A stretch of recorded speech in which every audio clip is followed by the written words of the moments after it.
Well, the browser failed to play the video. So welcome to Tuesday night, folks. Submit to the High Council, excuse me, here on your favorite channel, World Class Bullshitters. I'm your host, Jeff Hicks, and with me tonight are my co-hosts. First off, you know him, you love him all the way from the Rippaverse. Say hello to Andy Andrew.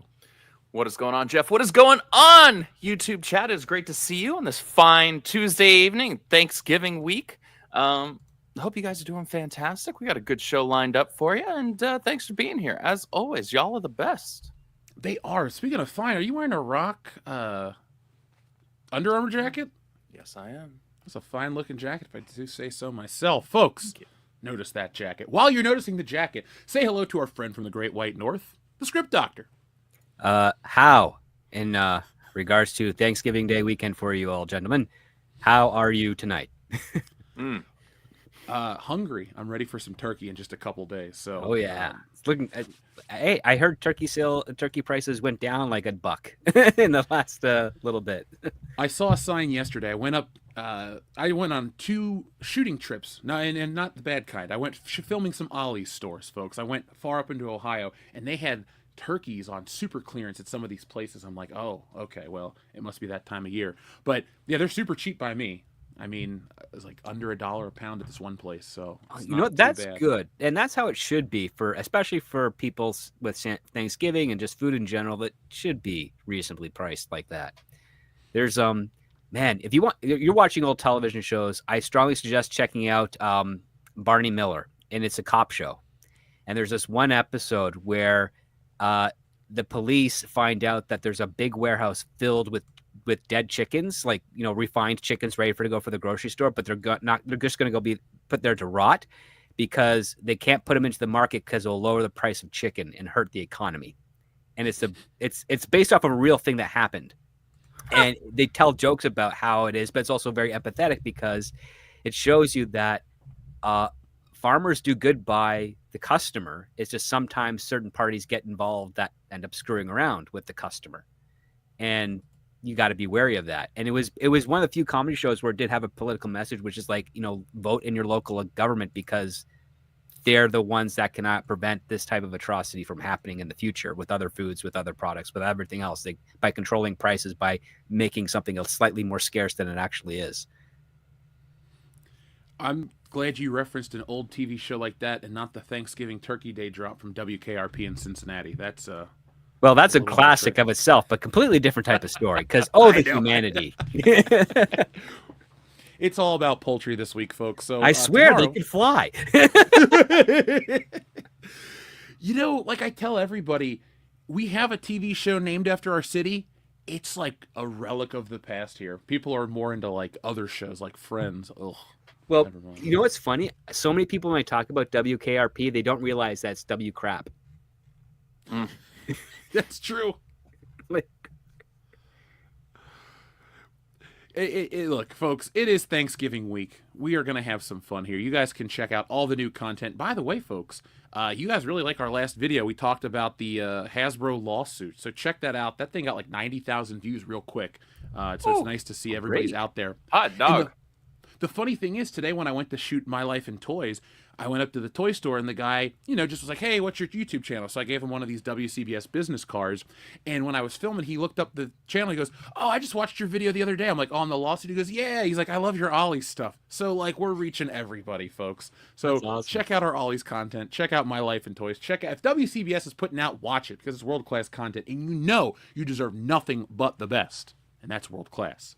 So, folks, join me. I'm going to get My Life in Toys ready for this week. It's going to be, like I said, it's like an installation video. There's a display that's going to be gone forever. There's a store near me that's going out of business. They'll be gone at the end of the year. And I went to film it as more of a documentation of what once was, like our old Toys R Us videos. So check that out this week. Also, too, folks, I got a big Ollie's video. I took an Ollie's road trip. We hit 5 different locations. There's one store I like laughed almost myself out of the store because there were so many Reva figures. So they come in a case of 8, right? And the way they do it at Ollie's is they cut the top off at an angle and just put it on the shelf. They had this just like stacks of her alone. So folks, if you want to feel that you were right about Reva all along, well, watch this coming Ollie's video. You're gonna love it. But We'll talk about that and a whole lot more, and also a preview of my life in toys, folks. I found out the value of some of these Eternals toys. Would you guys like to guess how valuable an Eternals action figure would be on the secondary market? Probably the $1.30. choice of word. What'd you say? $1.30. You're not too far off. See, I It's a was going to dollar. guess some. It's $1. Oh, I overshot. Wow. They told me straight up. I was like, hypothetically, if I were to bring one in, what would it be worth? $1. So, folks, there you go. You have it. Even on the secondary market, people don't want this crap. The first Selma Hayek action figure, and it's only worth $1. $1, Bob. Because when I went to film their Marvel wall, and it was a huge Marvel wall, the figures are priced. The Eternals and Captain Marvel and all the characters that we all laugh at are only worth like single-digit numbers, and they go as low as a couple bucks. So, folks, watch that video. It's the longest My Life in Toys ever, because this store has everything from production prototypes to like the coolest toys you'll ever see. It's like, hey, do you remember the original Castle Grayskull? Oh, they got a bunch of them. You like Snake Mountain? They got a bunch of those. You like the Crash Test Dummies like I did? Well, Ooh. not the band. The Incredible Crash Dummies? They're there too. They have everything. I've never seen a toy store so full of wonder. Like, their Hot Toys section is as big as like most stores, just sections. So you got to check it out, guys. You're going to love it. Now, folks, we have our word of the day from our friend Shrubbles08. Shrubbles08, thank you for your very generous super chat for the word of the day. The word of the day is burned. Captain America, burned New World. How Stella got burned again. Hot tub burned machine. Ooh, I don't want to go in. Live free or burn hard. Why does it burn when I pee? Oh, God. Well, there's two reasons. Either one, you got something in that hot tub, or we're not going to talk about Or you ate way too much hot sauce. Is that how that works? You piss out capsicum? There was was capsaicin? a few years ago, me and a whole group of guys, we went to this wing place in downtown Toronto that made you sign a medical waiver for eating their hottest wings. And one of the guys there ate the most hot wings, and he did it like a trooper, like he wasn't sweating or burning up or anything. But what's funny is we were hanging out a couple days later. He's like, man, I ate way too many wings because the morning after when I went to the washroom, I thought I had gonorrhea. Oh, my gosh. And I was laughing. We were laughing because we're like, holy cow. So that was pretty funny. But that's I don't know if that restaurant still exists anymore because it was way before COVID. Maybe it doesn't. But, man, yes, eventually you can definitely eat something spicy enough that it will get into your urinary tract and burn all the way out. Folks, That's if you've crazy. ever eaten anything spicy enough to burn your Johnson, let us know in the chat. And tell us what you ate. I have. I haven't either. It's usually like, I don't know, just not happening. But I don't eat that many spicy things. I'm not a lightweight. I don't do it. But our word of the day is burned. So, Forest burn. Ooh. No. Only is that you like- can prevent forest fires. From the earth to the burn. 21 Burned Street. Ah, that's not bad. Burn busters. Ouch. Yeah. Our audience listens way too closely to the show. Yes, that is a true story, Clone Geek, about my friend and his STD test. Jesus, I forgot I said that. What the hell? I'll tell you off air.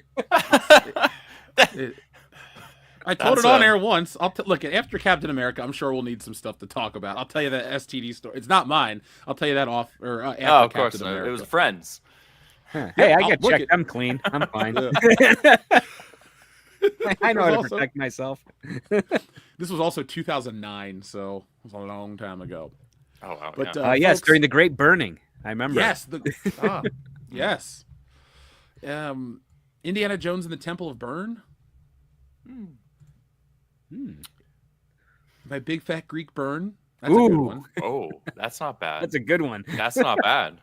How about Burnzilla, Andrew? I know you're a big, I mean, I actually like that one because Godzilla actually has a form called Burning Godzilla. So I'll take it. You'd have loved the videos or the store I was at today. They had a whole Godzilla case, like nothing but Godzilla, and they went back as far as the 70s. That first American Godzilla that looks really shitty, that shoots the missile out of its mouth. They had one of Oh, those. Oh man. nice. Yeah, That's man. This, awesome. I know I'm hyping this store up, but it's actually as cool as I'm saying. Stopper, my mom will burn. That just sounds like something out of the Penguin. Honey, I burned the kids. Oh, there we go. That's the winner for me personally. Honey, I burned the kids. How do you explain Whoops. I don't know. I told them not to stick their hand in the stove. James Bond in Burn Pussy. I'm Oh. sure he Oh. encountered that during the war. Yikes. Oh, poor Double O. Folks, I'm going to be engaging in the 007 Days of Christmas this winter, so join me here on the channel for that and a whole lot more. Now, we have a movie that's about to be burned at the box office. It's called Captain America, well, Brave New World, but we could call it Burned New World because they have to keep shooting this movie so many damn times that they're going to have to burn billions of dollars just to break even. But we'll talk about that specific in just a moment. So I have this pulled up. Here's the story right now. So we all know about Captain America, Brave New World. Steve Rogers is dead. Anthony Mackie's Falcon's taking over. People are not that interested. But apparently, beyond the recasting or the mantle passing, this movie sucks. So less than 3 months from its release date, reshoots are reportedly underway again on Captain America, Brave New World after a negative reception to the latest test screening. It's been a turbulent production for Captain America 4. It's changed titles. It was originally called New World Order. It sparked backlash over its inclusion of Saber, who has been reimagined for today's audience, which is never good. It was delayed due to the Hollywood strike, and reshoots have been taking place across 2024. Now, according to insiders, Marvel called for even more reshoots on Brave New World after the test screenings resulted in negative feedback. While it's unclear what issues viewers had with the film, in earlier reports, some attendees reportedly described it as inessential, that sounds familiar, flat, and coming off the back of other alleged reactions that criticized its action, with Marvel feeling the set pieces were not big enough to satisfy. Now, of course, movies all have reshoots, but we're on round 5 at this point, and Script, you've been involved with movies, you know the movie-making process. 5 reshoots, does that instill faith in you?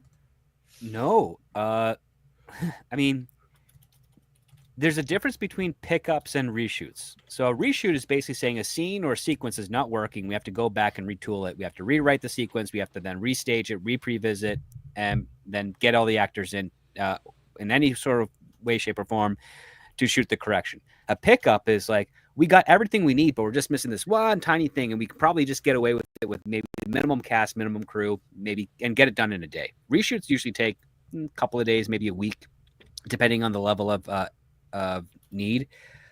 A fun fact, if there wasn't the writer's strike last year, the Marvels probably would have undergone 2 or 3 more reshoots. There's 2 factors that were preventing it. First, the writers and actors strike. Second, Monica Rambeau, actress, was pregnant during the last few months of shooting and then all of post-production. I think she gave birth just before the movie dropped. So even if they were to reshoot with her in it, they'd have to shoot her from basically the chest up because they would have to hide that baby bump for then. But they couldn't do it. They had to basically cobble together what they had left, which is why it's one of the shorter of the Marvel films, and then just pump it out here. In this case, with Brave New World, the rumor is that it is rating as bad as the Marvels with every subsequent test screening, and their test screening is rated out of 100. And if they get below 70, they go back to fix it. And that's their metric. It's 70 or above, and then they'll put it in theaters. 70 below, they will not. The Marvels, they had no other option. They had to make the release date. They couldn't go in for additional reshoots. The best they could do is just post-production tricks to try and get this thing good to go.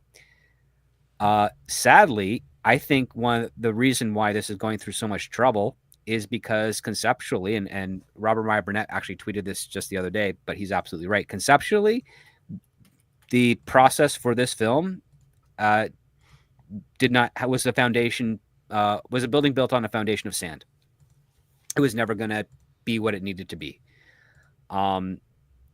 It feels more like character gimmicks and set pieces to facilitate a story beat for some other movie down the road, which is a disservice to the story that you're telling.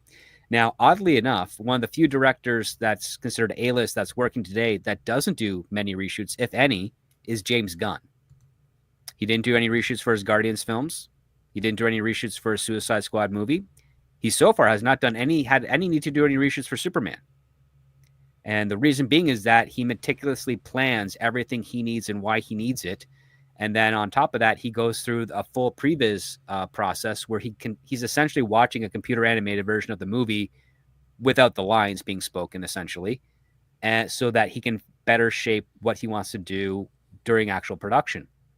Marvel Studios and Disney does do that to a degree, but they don't allow the directors as much involvement in those stages. By comparison, James Gunn had that because he got in before Disney started changing all of their methods and models. Because again, he got in around the time of the first Avengers film, working on Guardians of the Galaxy and all that stuff. So he had these even though he was fired by Alan Horn and then brought back, he was still given carte blanche to basically just do what he did best because he has that proven track record. I can't tell you the name of the director of Captain America: Brave New World. I don't know who he is. I can't think of anything else he's done. He's not Kenneth Branagh. He's not Jon Favreau. He's not Edgar Wright or Peyton Reed, who all of them I can tell you other movies that they've made before in the past. His name is Julius Ona, and he's a Nigerian-American film director. Oh, man, he directed The Cloverfield Paradox. Ew, that movie was horrible. So, J.J. Abrams' acolyte. Yep. And, awesome. it's I will say this, it's Disney reaping what they sow. And the other part too, and I learned this because of Star Wars: The Rise of Skywalker, they can do reshoots and re-edits up to about 24 to 48 hours before they have to release the movie in theaters, because everything is all transmitted digitally to the projections and to the theaters. So they have that time. The last cut of The Rise of Skywalker was finished, I think, 72 hours before it ended up being downloaded by the theaters to be revealed. It shows. Insanity. It shows. And it is insane. But because here's the other part too. That's barely enough time to get your entire theatrical staff to be able to see the movie in their private screening so that they can recommend it to people when there's like, hey, what do I watch? Because they need an answer. Captain America: Brave New World, I would not be surprised if it ended up coming something very close to that. And the other thing to factor is that sometimes, in some cases, reshoots are not as expensive as you would expect. It depends on, again, the level of how many sequences they're doing, how many scenes they're doing, what actors they bring in. Actors usually have within their contracts clauses for reshoots to allow for up to a X amount of requirements. I haven't seen recently how that is worded now, because when you're dealing with Disney that has had a number of movies with multiple reshoots, I would not be surprised if agents started negotiating a certain limit where once you cross this threshold, there's a pay bonus to the actor for bringing them back over and over again, because you're interfering with their other scheduled works that they're currently working on. Sure. So yeah, I feel sad for a lot of the people that are working on this movie that are very competent and are just stuck with, a bum script, probably capitulated by mandates from Disney prior, and then Feige and their current team trying to reconcile that so that it becomes an audience pleaser. Because make no mistake, if you're reshooting a movie this many times, you are trying to please the audience. They're not trying to insult anyone watching this film. They're trying to do the exact opposite. That's their intention. Will it be the result? Odds are not in their favor, but you got to appreciate the intention. And I think it's going to be very painful, because I really like Anthony Mackie as an actor. I think he's a great me too. supporting character. I think in smaller he was stuff, a great he's Sam. Great leading man. It just feels like they're doing him and everyone else on that film a disservice. This might be my ignorance shining through, but I gotta believe that, given these reshoots are coming off of really poor audience test screenings, that means they have to, at least the way that my brain works, that tells me that there's probably something significant that needs to change about the film in order for it to make a significant difference in the film, right? So that leads me to believe that it's probably not on the cheaper end. It depends on what. Again, it's that 70% threshold. So if it got 65, they're still going back for reshoots. So at 5%, disapproval out of their threshold, that's not significant. But at the same time, it's like you just don't know. I mean, Marvel's been pretty good with hiding those numbers. The only reason the numbers of their test screening released for the Marvels is because some of the people that were involved in those test screenings before went on strike and said, screw you to Disney. And And it's just so weird. I mean, at this point, I'm thinking like, because I'm going to be heading in LA to 2 weeks, I might just go on a lark, just walk right into Disney Studios, figure out what office they're in, and be like, "Listen, show me what you got, and I'll see if I can fix it for you." And all I want is I support that. 0.5%, and all I want is 0.5% of the budget that you spent already. You know, you brought up the budget. I'm looking at people speculate numbers. Some people are guessing. This is just an estimation, folks. It would be like a $1.2 billion break even for this movie. That's ridiculous to think that. But what do you think they're spending on this? Because haven't we been talking about record prices, or sorry, budgets for this movie? So there's record budgets. I mean, some of the stuff that they shot in the UK, that will be disclosed in their tax filings. That's only a portion of the story because, as I said before, there's pre-sales. There's also other stuff, such as sometimes studios set up other companies that are not associated with the production that do lending or charging of resources to them so that they can kind of downplay their increase their expensive, downplay their profit margin so that on their taxes, when they report at the end of the year, they get a tax break and even maybe a bonus back, as opposed to having to pay out as much. So it's literally a very advanced version of Mel Brooks as the producers in some cases with these movies, where even though, because I mean, a normal studio that ends up paying $300 million on a movie that only pulls in $500 million worldwide would be facing bankruptcy. But because Disney has a lot of land with their parks, they have a lot of collateral. They have a very long legacy with many banks and creditors. They can leverage a lot. They have the means to not be destroyed with huge financial losses, at least on the reporting side of things. And we do not know what's going on internally, because there might be a possibility that even though they're losing money publicly on their feature films, they're gaining it through other aspects that happen when a business ends up having lost money in potential profit. For instance, every single Marvel film that is produced is its own business. There's nothing preventing those studios after the fact, especially going into further distribution, from claiming that business is bankrupt, and they can declare bankruptcy and get bankruptcy insurance on that, or they can sell it off to another subsidiary under Disney, so from one company to another within Disney, and use that transaction with some clever accounting to basically burn away the debt that it incurred by basically leveraging it off to another like a shell company or something of that nature. There's a lot of tricky and skeevy things that studios can do to basically make their debt disappear if they so chose. And that's why a studio like Disney can, afford these losses, even though they ideally do not want to have them. They want the advertising of every single Marvel movie is guaranteed $1 billion at the box office, because it's reputation they're buying, not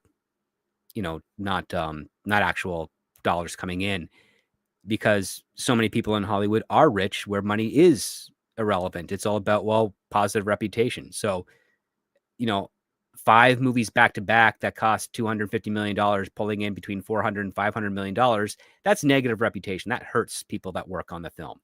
But, 2 following that, hitting $1 billion, that's positive reputation. Did they really bring in, 50% of that billion after expenses, et cetera, et cetera? Probably not. Not a lot of profit or not a lot of margin to their benefit. But heck, that reputation, that goes far and long with other studios, with other countries or states, when you want to, shoot there and take advantage of their tax credits and their tax codes. It pays out better. And I think that's probably what they've been doing over there. And why you don't seem to see them sweating as much, or as you would think they should, because any small business owner trying to do that, I don't know how they would be able to pull it off. They wouldn't. Yeah, it's nightmarish. The one adverse effect, and I know this is from what we talk about here on the channel, but you got to realize, folks, too, that the box office is a big portion of money, but merchandise and other things, these other revenue streams, these bad movies are hurting them because they make these physical products that represent the movie, that make money constantly. They represent something that sucks and people don't go support it. I've been talking to some people beyond today, just in general. They're talking about like the Captain America stuff. Now people expect all MCU stuff to go to Ollie's because of the way it's treated. And people aren't paying retail for any of this stuff. This stuff in the stores aren't going to want to carry it because customers aren't buying it. And it's beyond just the Ollie's videos. It's beyond that. But when you put out movies that people don't want to back, you're going to kill the, I guess it's called ancillary merchandise sales because nobody wants to support it. It's like, oh, that movie blew. Why am I going to go spend $50 on a figure and $100 on a shield and fake wings and all this crap? Or if you like the Red Hulk, why are you going to go buy a Red Hulk figure and do all these things? They may not be hurting themselves, you know, and they may have all these ways to hide the debt, but in the public's eye, so many failures, people don't value this crap anymore. And it's going to take so much to get people to value it again. Because look at Deadpool and Wolverine, broke records, billions, a billion plus. Yep. It's ruining home videos because a bunch of uppity collectors couldn't wait to get the steelbooks, so they paid the $65 price. And now the Disney steelbooks are $65 because you guys all bought the Deadpool shit right away. And steelbooks are just a different market, but I digress. My point is, Marvel is hurting itself in different ways. People don't see value in it. And after people don't see value in it, these movies are, in my eye, are going to have to just go away or do something big and epic to fix it. Oh, absolutely. Because essentially these types of IPs, they're commercials for future products that'll support more commercials. For instance, you mentioned action figures, toys, video games, even comic books. If Marvel were publishing really great stories for a lot of their characters, these movies would benefit towards those sales and vice versa. If they did some actual cross-promotional marketing, yeah. 100%. But they're two very separate entities that are trying to kind of merge back together, and at the same time, while it's being merged back together, they're realizing, oh, audiences aren't responding to this the way they responded to the first three phases. We now got to start to separate them again, because it's like the Young Avengers team is now going to be a Disney Plus possible series or special. Shouldn't even come out. Yeah, and then you've got Ironheart debuting January, I think, or sometime within the next 3 months, right? The views are going to be great for that show. Thank you so much. They're going to be Echo. And we have no clue what's going on with Armor Wars, do we? Is that even happening? I have no idea. Oh, that's right. They did mention Armor Wars, but who are you going to do that with? Don Cheadle and Riri Williams? Yeah, I'll put butts in seats. Oh, yeah. That's a Paltrow moneymaker right there. Oh, boy. Yeah, no, not after her candle debacle. I'm good. Oh, the exploding candle? Yeah. You don't want a candle that's smells called like the her. orgasm, because the first one smells like vagina. Oh, no. Make it stop. Well, Please make it stop. I guess I'm going to have to return your Christmas gift. I went on eBay to find an old, unexploded Gwyneth Paltrow Vajay candle, and I had a special label made just for you. That's thank you, Andrew. So thoughtful. I'm that kind of guy. Don't. It's the thought that counts, man. And the fact that I thought about doing it means a lot. I'll send you something legit. Okay. In all reality, though, guys, I can't believe, like you mentioned James Gunn earlier, script, how he's meticulous at his planning. And yeah, maybe people don't like his views or his jokes or whatever. Sure, yeah. But the results don't lie. And there are a million reasons why Guardians hit. It could be the music. It could be the cute factor. It could be the timing. It could be the MCU and where it was in history. But the dude delivered a solid trilogy. No other director in the MCU has delivered that solid of an actual trilogy. Because the Russo brothers, did Captain America and the last two Avengers, right? Yep. No trilogies there. They also did Civil War, right? So yeah. They did Winter Soldier, Civil War, and then Avengers, Infinity War, and Endgame. So they did the 4. I would say out of those, 3 of them are good-ish. I mean, Winter Soldier is their best one. Civil War is pretty solid, but Infinity War was way better than Endgame. Agreed 100%. That movie that's the superhero movie I've probably seen the most from the MCU, and at points I'd be like, man, that movie was great because it knew how to keep it going and it tied everybody together. Yeah. But I listened to a really interesting video essay the other day talking about why that movie worked, because all the characters had interacted in some degree, and then they were assembling over something bigger. And they're talking about how if nobody ever met, and the way they do it now is all the characters meet in the Avengers movies. They don't build the Avengers movies, and it kind of ruins that sense of anticipation. And based on these early reviews of this Captain America, talking about it falling flat, or like you had said, script about a chapter that ties into something from another movie or something that hasn't happened, there, it almost feels like they should just kind of take the loss and just rush to the, not rush to it, but just get to this Avengers thing and kind of reset it, because that's what everybody expects, to use alternate timelines and alternate realities to just reset this shit and then build something bigger. Because there's no world where they stop making these movies. Like, they're Right. not going away. Marvel is the brand of brands. It's like Star Wars. They'll keep trying. They're Now, Star going to Wars is a different have beast. they're going to have 50 Marvel Cinematic films by the end of 2035. That's too 50. much. They're already over 35 right now. Like, they're closing in on 40. That's crazy. And it is crazy. And it's never happened in Hollywood before. I mean, they've already solidified themselves in the annals of Hollywood history as the longest running franchise ever, because it's no longer like the Iron Man or Captain America or Thor franchise. It's morphed into these are the Marvel films. And the fact that the titles are different does not excuse them from being Marvel films anymore. And it's going to be very difficult for any other studio to ever catch up. And at this point, my understanding is that Warner Brothers isn't even going to bother. They're just going to try.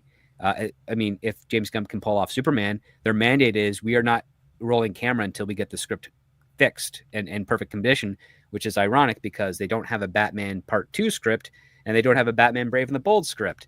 And I feel like that my next stop would be going to Warner Brothers and saying, hey, give me 8 weeks and $500,000. I will give you a Batman the Brave and the Bold script that will blow audiences away.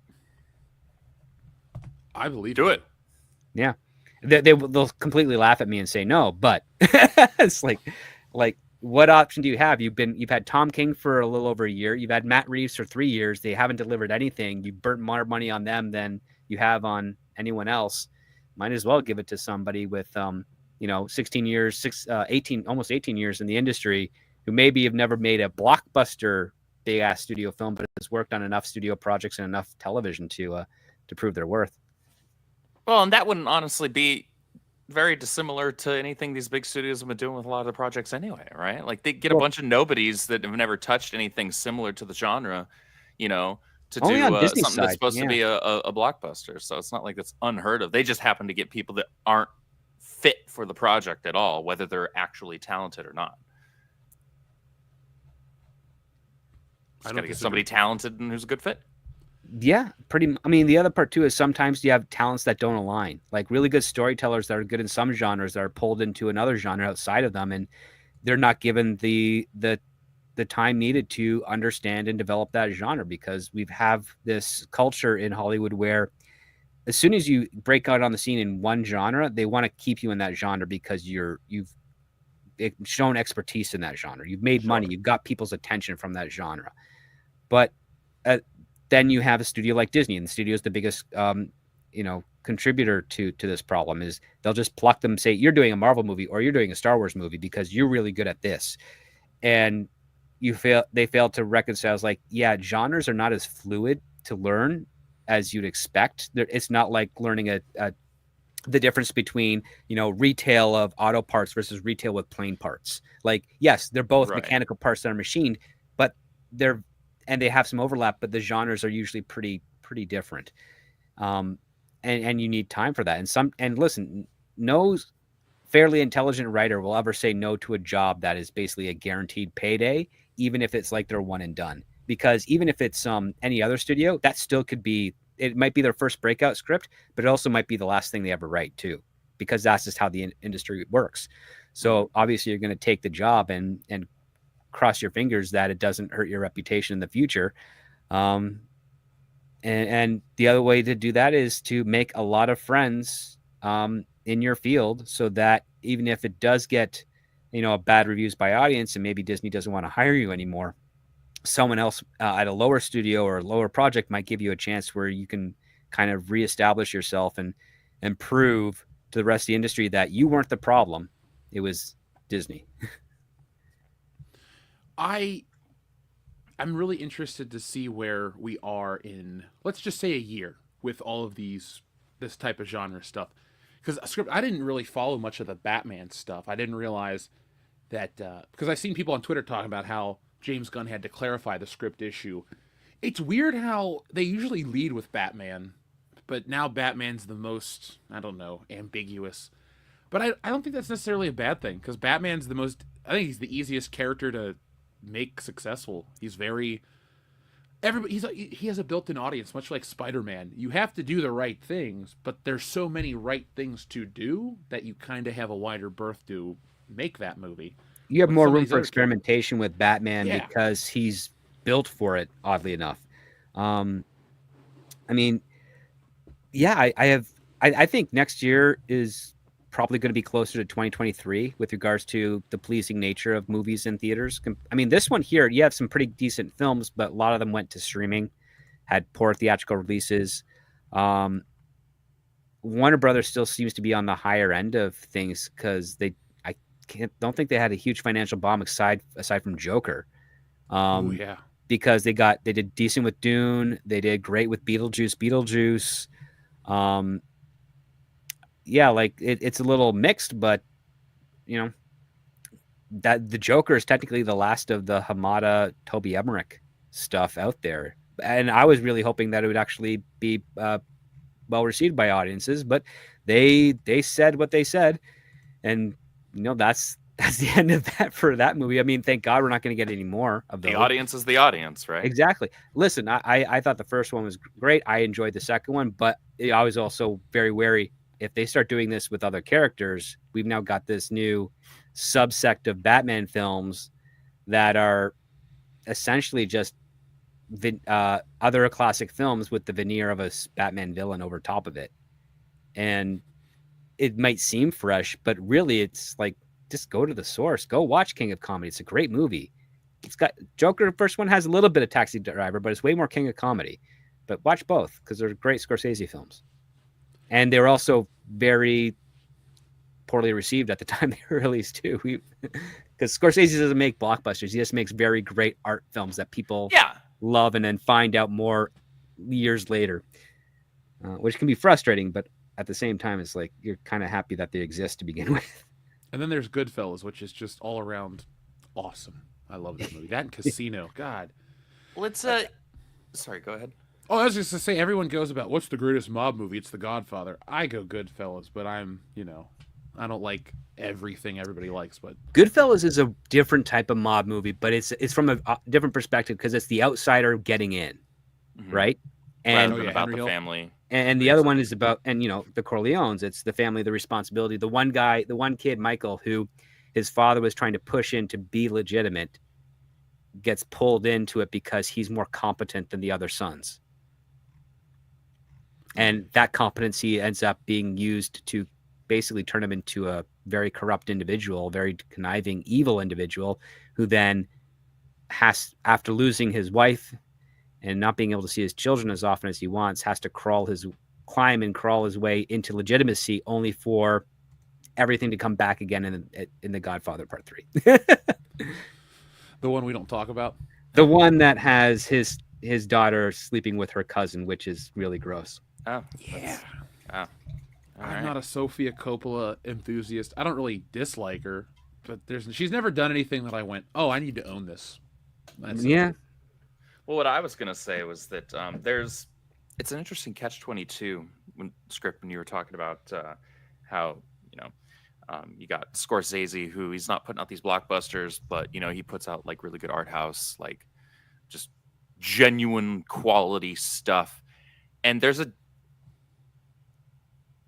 a really weird balance because on the one hand, you want to see these types of films be extremely successful because presumably you want more of them, right? It's like, I want more of this thing that I love as long as it's quality, right?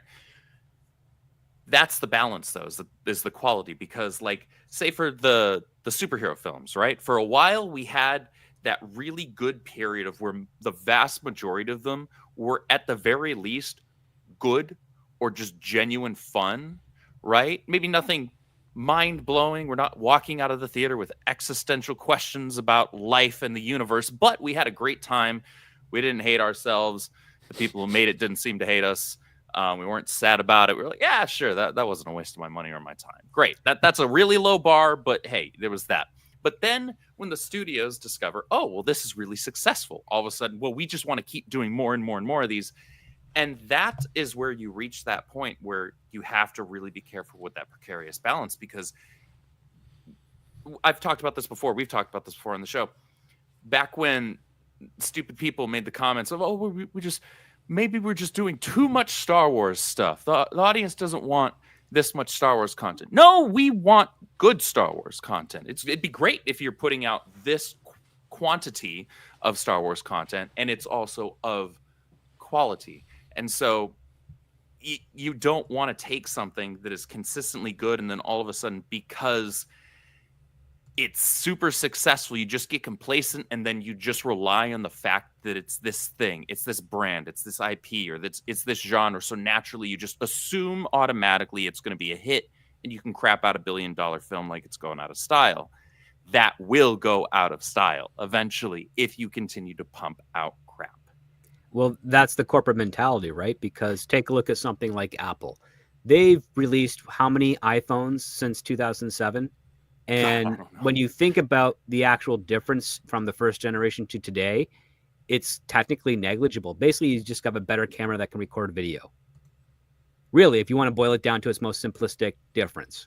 But they spice it up with different apps and capabilities and facial recognition ID, which is still all software, but I'm talking hardware-wise, right? It just kind of gets a little bit bigger and can do a couple more things, but really it's all about the software to this point. And we're kind of seeing that on Disney. That's kind of what they're doing, the same thing. They're trying to make them bigger, but it's still, a 2-hour movie. And what's in it? Well, it's a lot more set pieces, a lot more fight scenes, a lot more special effects. All the things that made people go, wow, 30 years ago, because we can never see something like that. We're now oversaturating it in market. I mean, just look at this photo that Jeff has up on the screen. You can see Harrison Ford's chin scar in the Hulk, his hulked out version. It's right there. It's that bead right under his lip. Yeah, we'll zoom in. See, there it is. Yeah.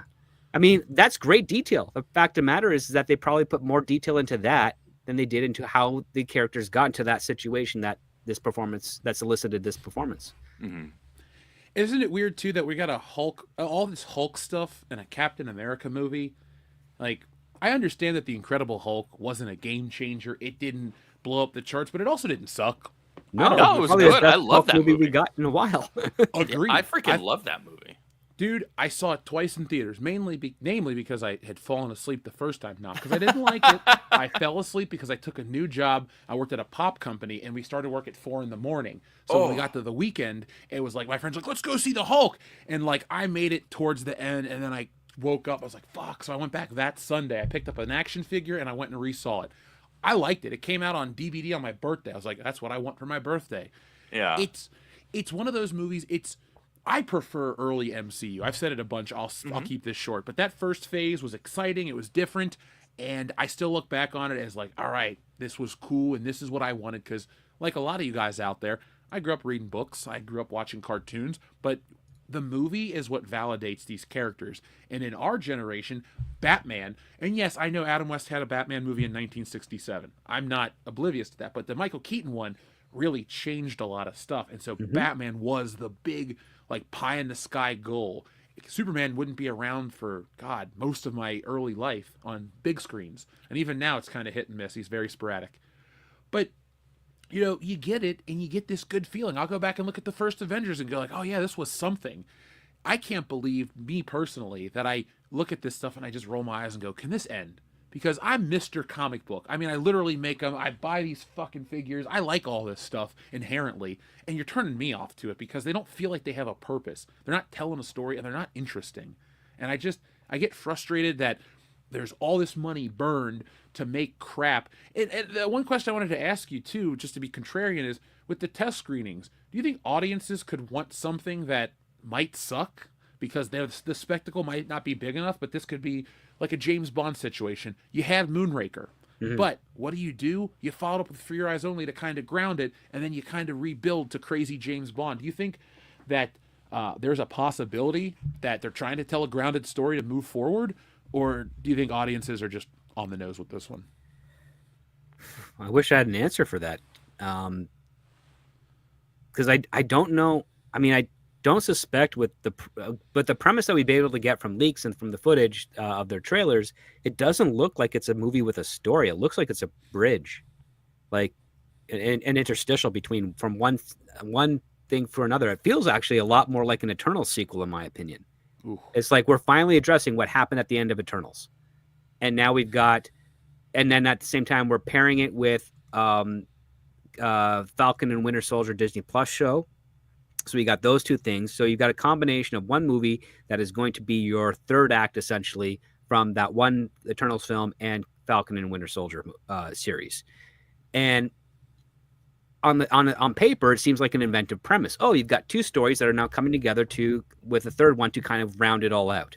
And then you could also argue, technically, those two stories previously were contained enough where they're technically resolved. So there's not as much dependency, except for the fact that now you have this third movie, which is very much dependent on you understanding what happened in those other two.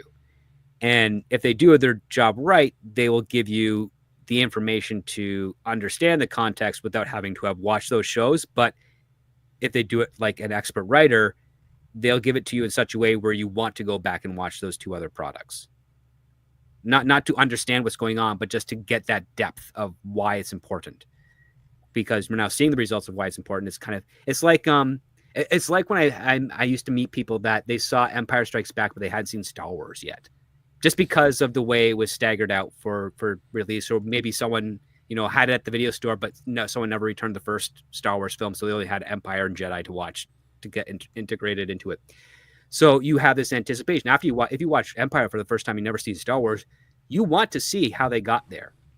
It's not like you know that they got there, what the context is because of the opening crawl, but you're like, there's also a story before this. And this is also the same thing that kind of built up the excitement to the prequel trilogy. It's like once they re-release Star Wars and they throw in that episode 4 there, they're like, oh wait, there's another story before this. We got a taste of that with Obi-Wan talking about Anakin and all that stuff. So yeah, we want to see what that story is going to be, and history has already proven what that was.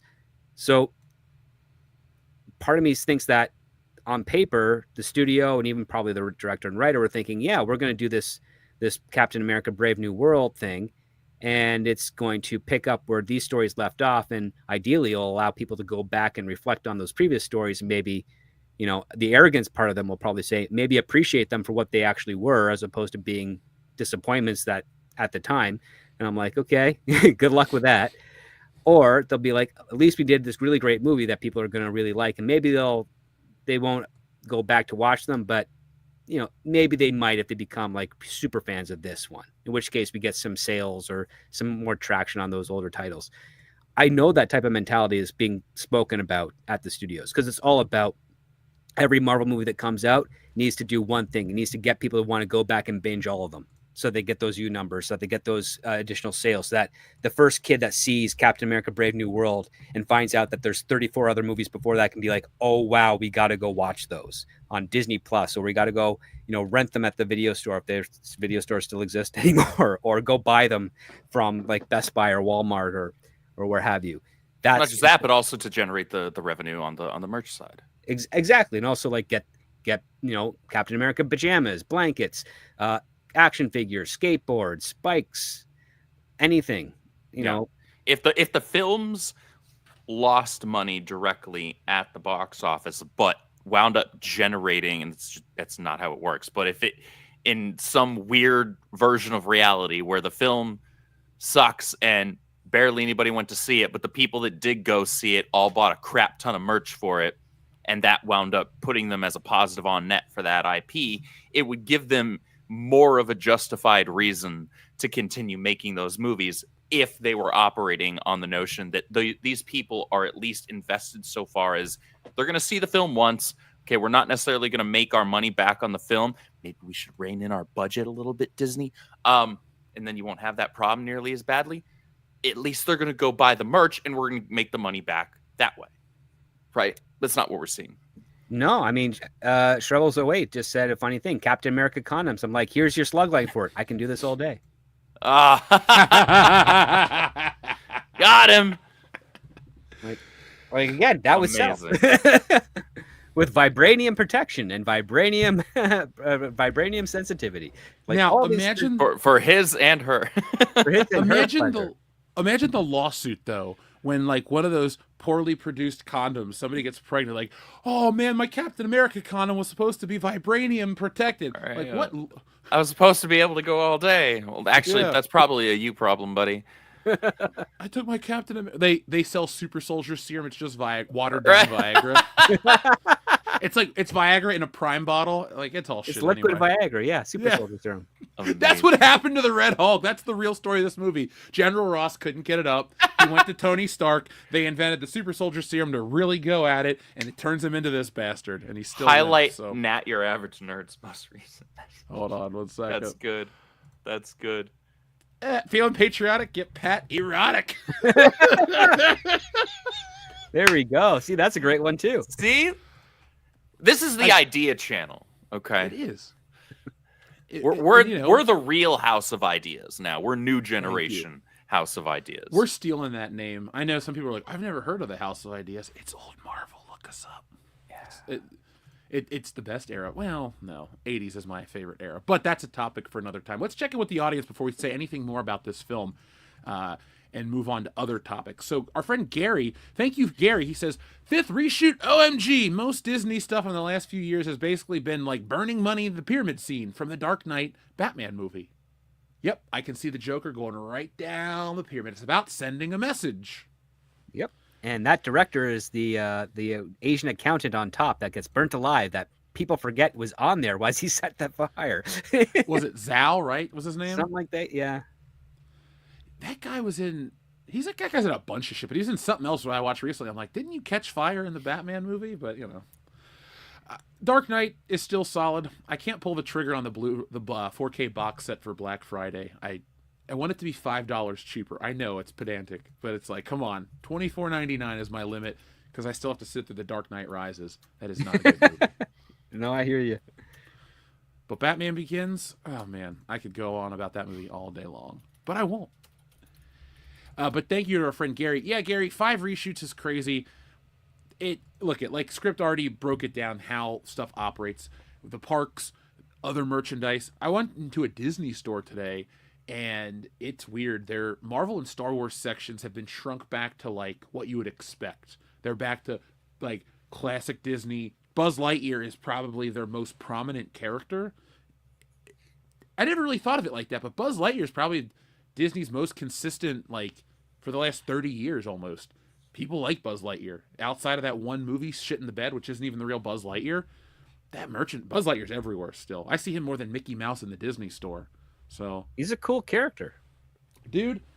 I like Buzz Lightyear. I mean, it's Tim Allen in a spacesuit. What's not to like? I got him right here. See his wings pop out and everything. So I love Buzz Lightyear. I just don't talk about it because people are like, they call me a Disney shill. I'm like, me, a Disney shill, just because I have a Buzz Lightyear figure? Sorry, I've had this shit forever. Which is a Pixar creation that Disney only distributed until Disney eventually bought Pixar. It's not even theirs technically. Yeah. I think the appeal of Buzz Lightyear for me is the design. He's so well done. Yeah. Like, it's got retro classic space armor and yeah. For the longest time, I didn't realize that was a beard on his chin. I thought they just drew a squiggle for the hell of it. And then I read something like, oh yeah, Buzz Lightyear's beard. I went, oh, all right, well, I missed that one. Xavier to God, thank you very much.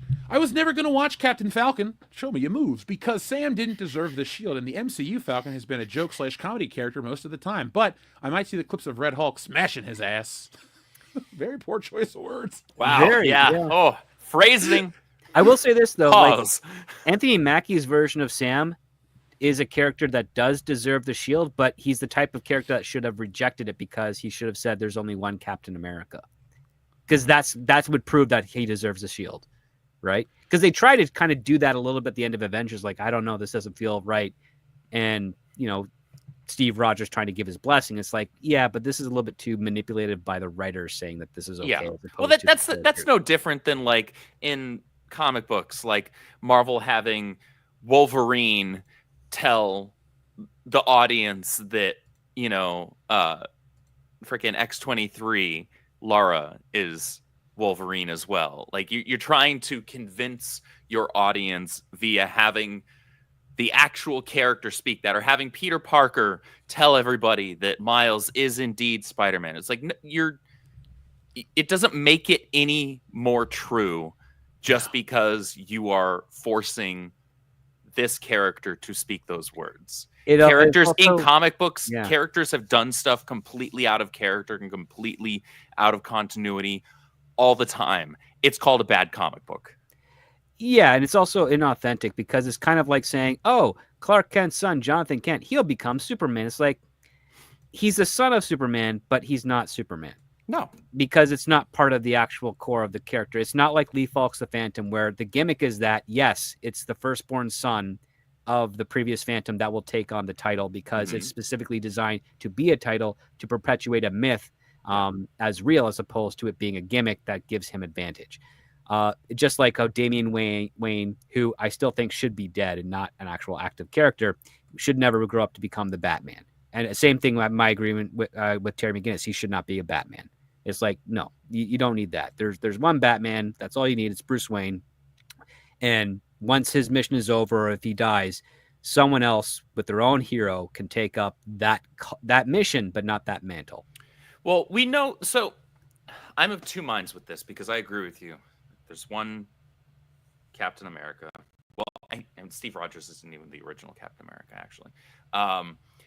And there's one Batman, Bruce Wayne, right? However, arguments can be made convincingly if the story's done well enough for me to be like, okay, Bruce Wayne is Batman, but this is a well-written story, so this is what we're going to go with. And there are only a couple of characters that works with. Damian is not one of them. Tim Drake is one of them. I think Terry does work when you have Bruce and that mentorship mentality. However, that's not why they do it.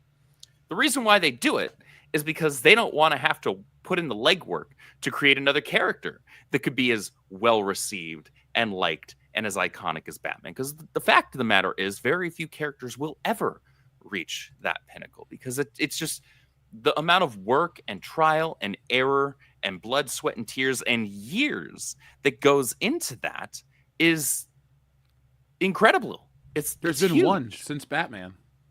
Yeah. Spider-Man. Seriously, think of it. What other superheroes reached the heights of Batman, and we're talking the real world? Yep. None. Oh, but Jeff, what about Iron Man? Iron Man is popular for the last 16 years. I was about to say, like, he was a B-lister before. Every Marvel character. Look, I love Blade. Blade is not Spider-Man. None of them are. Like, ask yourself, you ever walk into a store and see Spider-Man or Blade everything? No, but if you name a product, there's a Spider-Man version of it. It's like, I need toothpaste. Do you want Spider-Man toothpaste? Not really. Do you want Spider-Man cookies? You can get those. But you're right, though. It takes consistency. And I do hate the idea They don't want to put in the work, so everything becomes a mantle.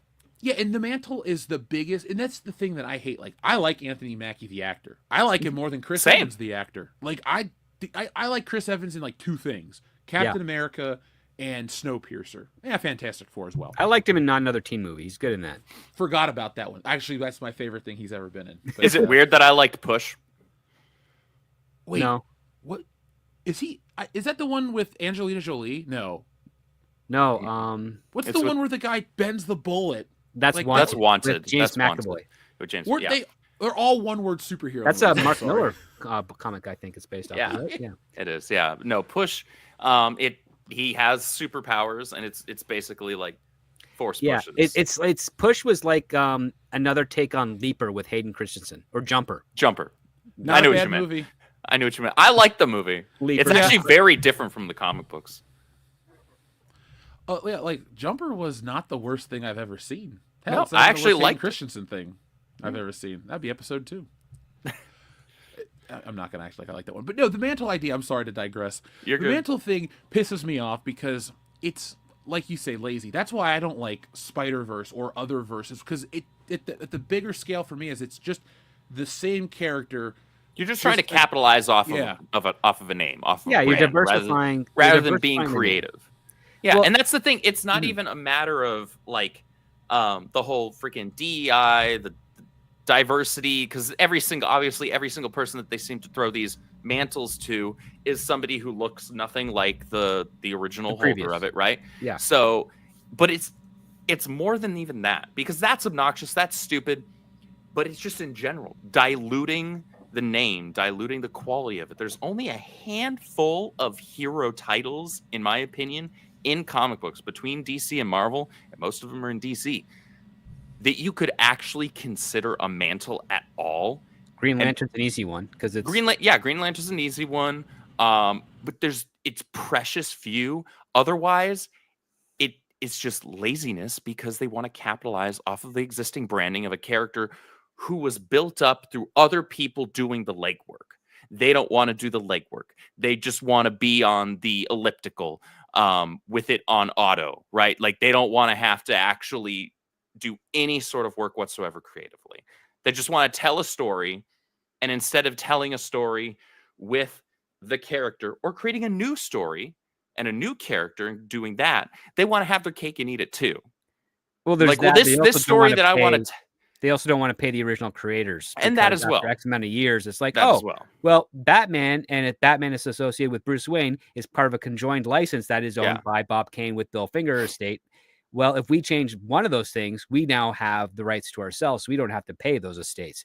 That's the corporate greediness of it. And then Yep. to your point, then there's the people who are like, well, it's really hard to come up with an original character that actually wows people, so I'm just going to take my mediocre story and hopefully allow the IP that is of Batman or Spider-Man or whatever boosts up its profile so that people will really like it.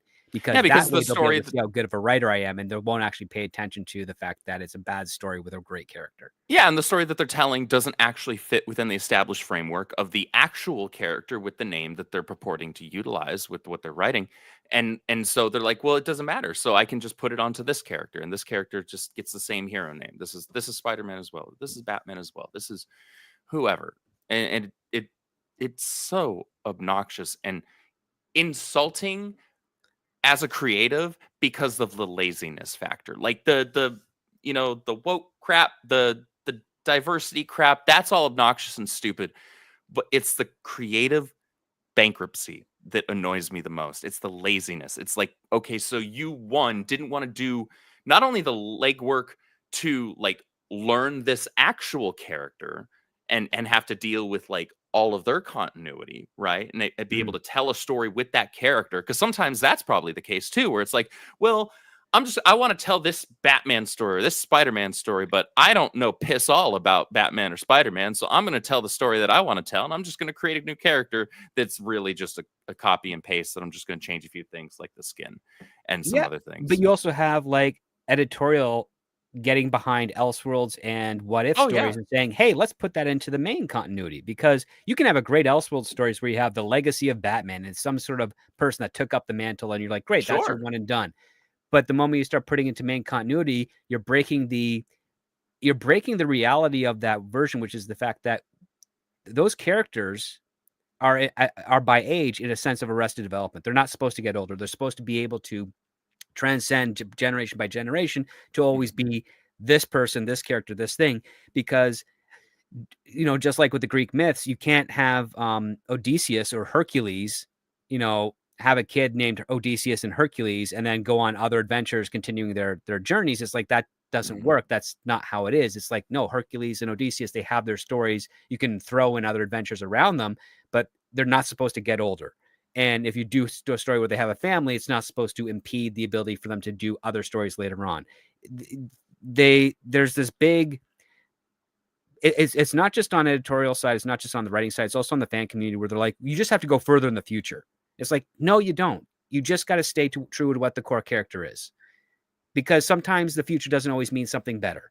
And history has shown us that's the case. There's a reason we have a great period in our history called the Dark Ages, where prior to that, things were looking great. Then something happened, and then we didn't develop at all for a couple hundred years. And then we had the Renaissance, which then brought back prosperity.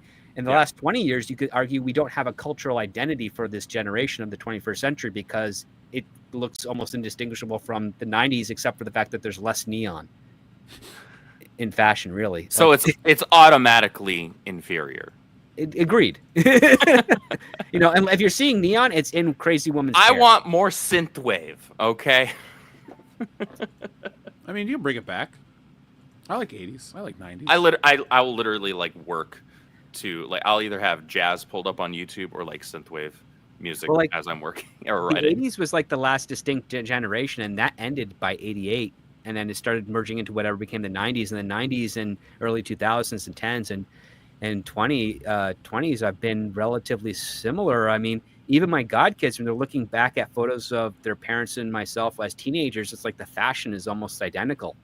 It hasn't changed in 30 We've years. come cyclical from the 90s, which is weird to me because I went to a 4th of July party and there was a group of younger people and they all dressed like the adults from when I was a kid. It was weird. They had the same 90s shoes, their shitty sweaters. I was like, why can't this shit go away? It died for a reason. But you're right, Script. There's no cultural identity for decades. But I honestly say that's like, I'd say beginning of the 2000s is when it fades away completely. Because there's a couple trends that stuck around, like the emo goth kid thing, and then it kind of just I blame the iPhone. The phones got homogenized, the cars got homogenized, everything got homogenized. We've reached a point with technology where everything's incremental, like your TV. Yeah, look, I'm a 4K enthusiast. Does a Blu-ray look that different from a 4K disc? Some don't. Like, it depends. But Some do, exciting. but some definitely don't. And some, like, DVDs still look good. I've already told you about the old 60s Spider-Man show. I was like, shit, that looks good. Yeah. Let's keep things moving around with our friend Shrubbles08, who says, I'll take a Who's That Pokemon Buffalo Jeff. Of course. We'll get you that right now on WCBS, the home of Buffalo Jeff. Who's that Pokemon? It's Me, your old pal Buffalo Jeff.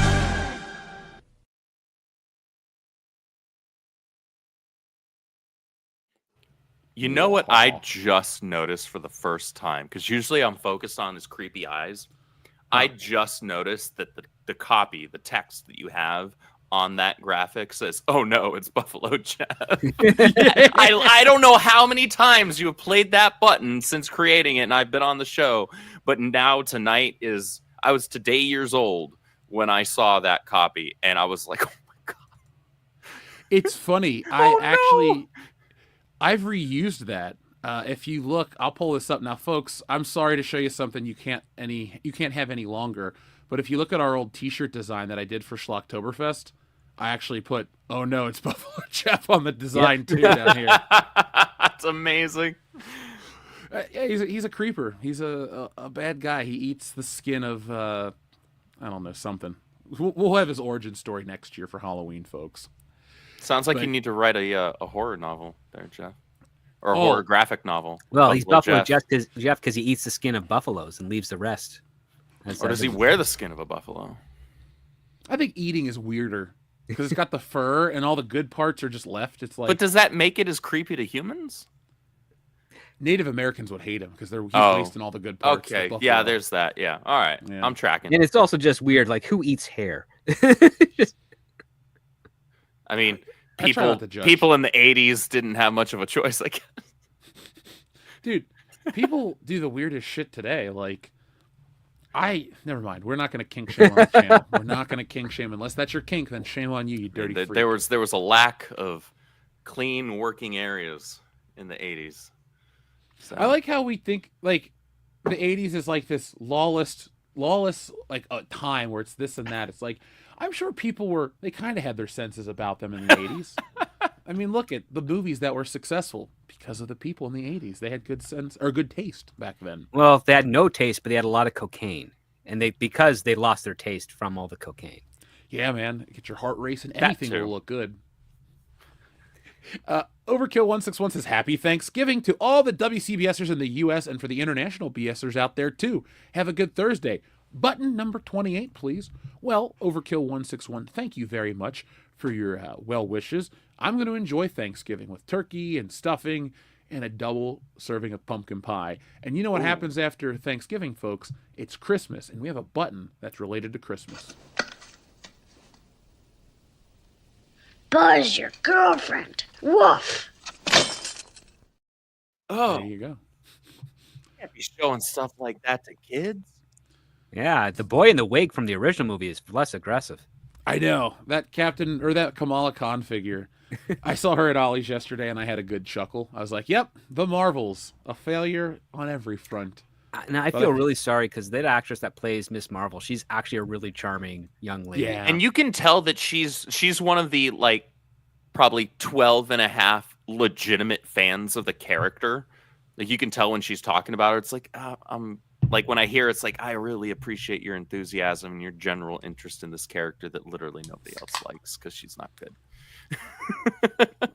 I don't want to, But everybody's got a character that they dig, I guess. dude. I'll take it one step further. Kamala Khan, Miss Marvel, is like the harbinger of doom. She kills movies. She killed that overly expensive Avengers video game. I think Marvel just needs to learn the lesson to read the room. We never bitch that there's too many good things, but we'll always avoid crap. And when you try to take something that could be epic and make it look like it's going to be about the Avengers, but secretly it's about her, Yeah. nobody likes her. Like, She's just the love- cancel the character. Of course nobody likes her. She's the love child of G. Willow Wilson and Sana Amanat. Nobody wanted that. No. And her She's a superpowers are what? self-insert love child of two talentless hacks. More modern comic creators are just not worth my time. That's why the independents are the way to go, folks, right here. Check out Stealing Solo. But I'm going and just reading classic stuff. I mean, I think I read a classic comic at least on average once a day, just for the fun of it, you know? I got my old Marvel Masterworks back out, and I've been going through the Ditko stuff. And I've also been having, like, second thoughts about Stan Lee. I'll keep it short and sweet, but you know how there's that whole movement like Stan Lee ripped everybody off or Stan Lee didn't do as much for everybody. I think that's not 100% true. Yeah, I don't agree with that at all. But when it comes to Spider-Man, I don't think Stan Lee wrote much of the first era of the character, and then when John Romita took over, it became this shitty romance book. Because like the art's my favorite, but the writing's terrible. Like what used to be my favorite issues are no longer my favorite issues. I think, yeah, because you know everybody has their runs, and you think like, oh, because I love Romita, the Lee Romita Spider-Man's gonna look great. Those issues kind of blow. Like even Amazing Spider-Man number 50, which is this iconic issue, it's good, but it doesn't have the depth, and there's not a lot of action to it. And I don't mean every issue has to have action, but the action that's there is very, let's put it like this, it's melodramatic to the point where it's almost unreadable at times. I'm like, come on, I really don't need to see Aunt May and Aunt Anna going out. Like, I don't care about these characters. Well, Stan Lee came more so from the romance novelist writing than he did from pulp and genre writing. I mean, that's what he knew how to do. I mean, that's why Fantastic Four has been so difficult to translate, because it's not so much a science fiction romp. It's basically just a dysfunctional family with amazing powers. I mean, I'll put it to you this way. His method, Stan Lee's Marvel method of like, okay, I'll come up with the plot. I'll let the artist kind of do the details of the story, and then I'll work in the dialogue that fits with the images. That did more to help Stan Lee craft, the narrative within that story, as opposed to the other way around, where what would Stan Lee do? Well, you just cited an example. He decided to have Aunt Anna and Aunt May go out on a lunch date. It's like you could do anything you can't want in comics, and you decide to do that. And I also decided to have him go get brunch. Good job, Tim. And I also think that's kind of one of the flaws of the general brand of Marvel, is that in some cases they say it's the world outside your window, but you have to remember we're reading the comic book because the world outside our window is, well, in an ideal society, it's boring, and you read the comic because you want something exciting. And that's why I like the DC stuff, because it wasn't trying to be the world outside your window. It's trying to show you this fantastical interpretation of the world. And they made them both work for each other. I think there's more of a human element in many of the Marvel stories that's lacking in a lot of DC stories. And I think that's where they end up getting their audience, to be very loyal to them, is because they add more complexities to it. But I will say, I do feel sorry for, Peter Parker, because that kid has faced almost every imaginable problem you can think of in his entire run. And it's a lot of bad luck and just perseverance. And you're like, damn, you just think one of these days, can he just get a break beyond just being able to marry Mary Jane? And then they take that away from him. Yeah, Andrew had posted a thing about how Marvel said she can be his girlfriend, but never his wife. And I'm like, It's Tom Brevoort. Tom Dumbass. Brevoort. Hey Disney, we know you listen to all these channels to hear what people say about you. Can you just like get rid of everybody that works at Marvel? Seriously, no one's gonna miss them. All those names that you swear sell comic books don't sell comic books. It's your brands that you have promoted for decades. It's the brands that sell those books, not those. What you got to do is you got to get rid of at a baseline. Got to get rid of Tom Brevoort, and you got to get rid of Nick Lowe. Nick Lowe is the head of the Spider-Man office over there, and he defends One More Day to an antagonistic degree when fans either tweet at him or send in letters to like the letter section of the comics, and he acts like whoever is sending in those letters are like, hey, could you like finally backtrack on One More Day, the thing that nobody freaking liked? And he acts like we're all crazy. He gaslights us like we're in the minority, and it's actually the vast majority of Spider-Man fans like One More Day. So you got to get rid of people like that. You got to get rid of those clowns, because there are actual writers, good ones, not many, but there are good writers at Marvel that are hamstringed by people like Nick Lowe. And you can see it because, and I'll give a very brief example. Right now they have an event going on called Venom War, which is about to wrap up week after next, I think. It's a lot of symbiote stuff. It's fun. It's a little complex, but it's got incredible art. A lot of the tie-ins were fun, but one of the tie-ins specifically is called Venom War Spider-Man, and it follows Spidey, what he's doing during this event.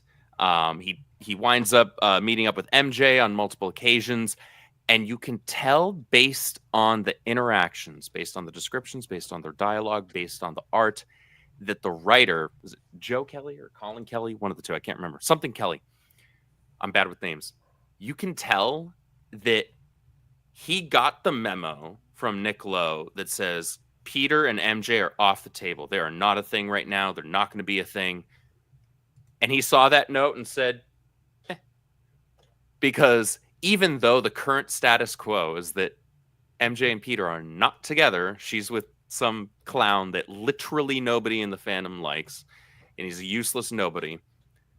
You could tell they have this incredible tension and chemistry in these books, and you're like, just like get rid of Nick Lowe and then let this guy write the book, because he'll organically put them back together faster than you can blink, because you could tell he wants to do it and understands that fans actually want that. It's the editorial office right now that is actually the biggest issue over at Marvel, rather than the writers. Well, it all shows. A guy like Dan Slott killed my interest in my favorite fictional character. Well, Dan Slott knows how to kill things.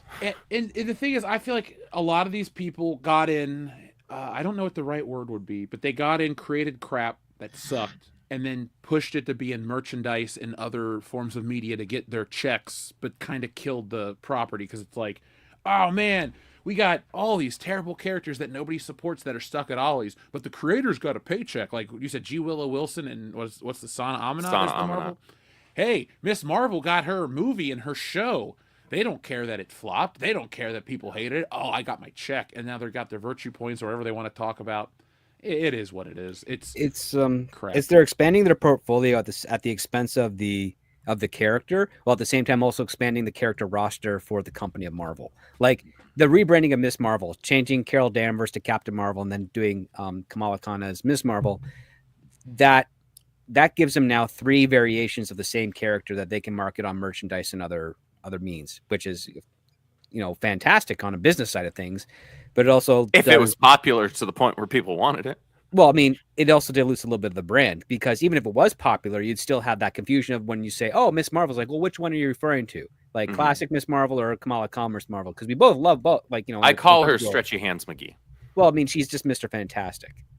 It's yeah, she's Diet or Dollar General, Mr. Fantastic, or Plastic Man. Right. Not anymore. In the movie, she's got different powers. Well, yeah. She had freaking like Quasar's powers. Yeah, Quasar and Green Lantern. Yeah, like what are you doing here? Like it's like, at least I'll give them this.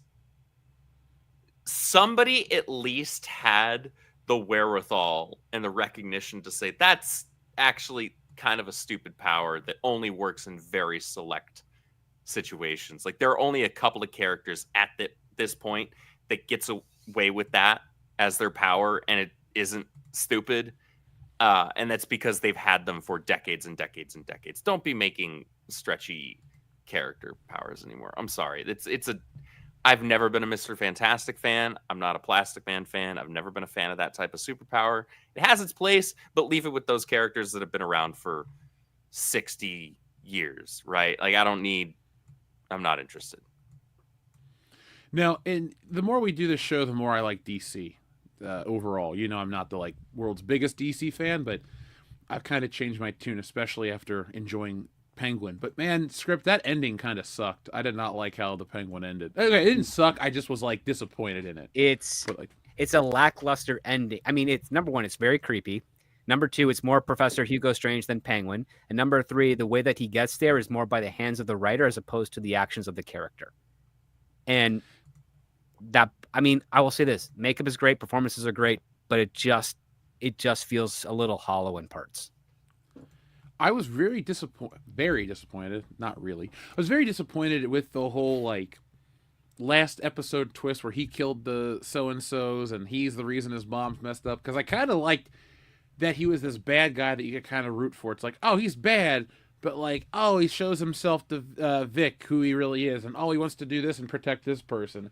And then you realize he's just a selfish prick who kills people that get too close to him. And I'm like, oh, well, I hope Batman fucks you up now. I wanted it to be more complex to where I was conflicted. So if he ever showed up, I'm like, oh man, the Penguin was so cool.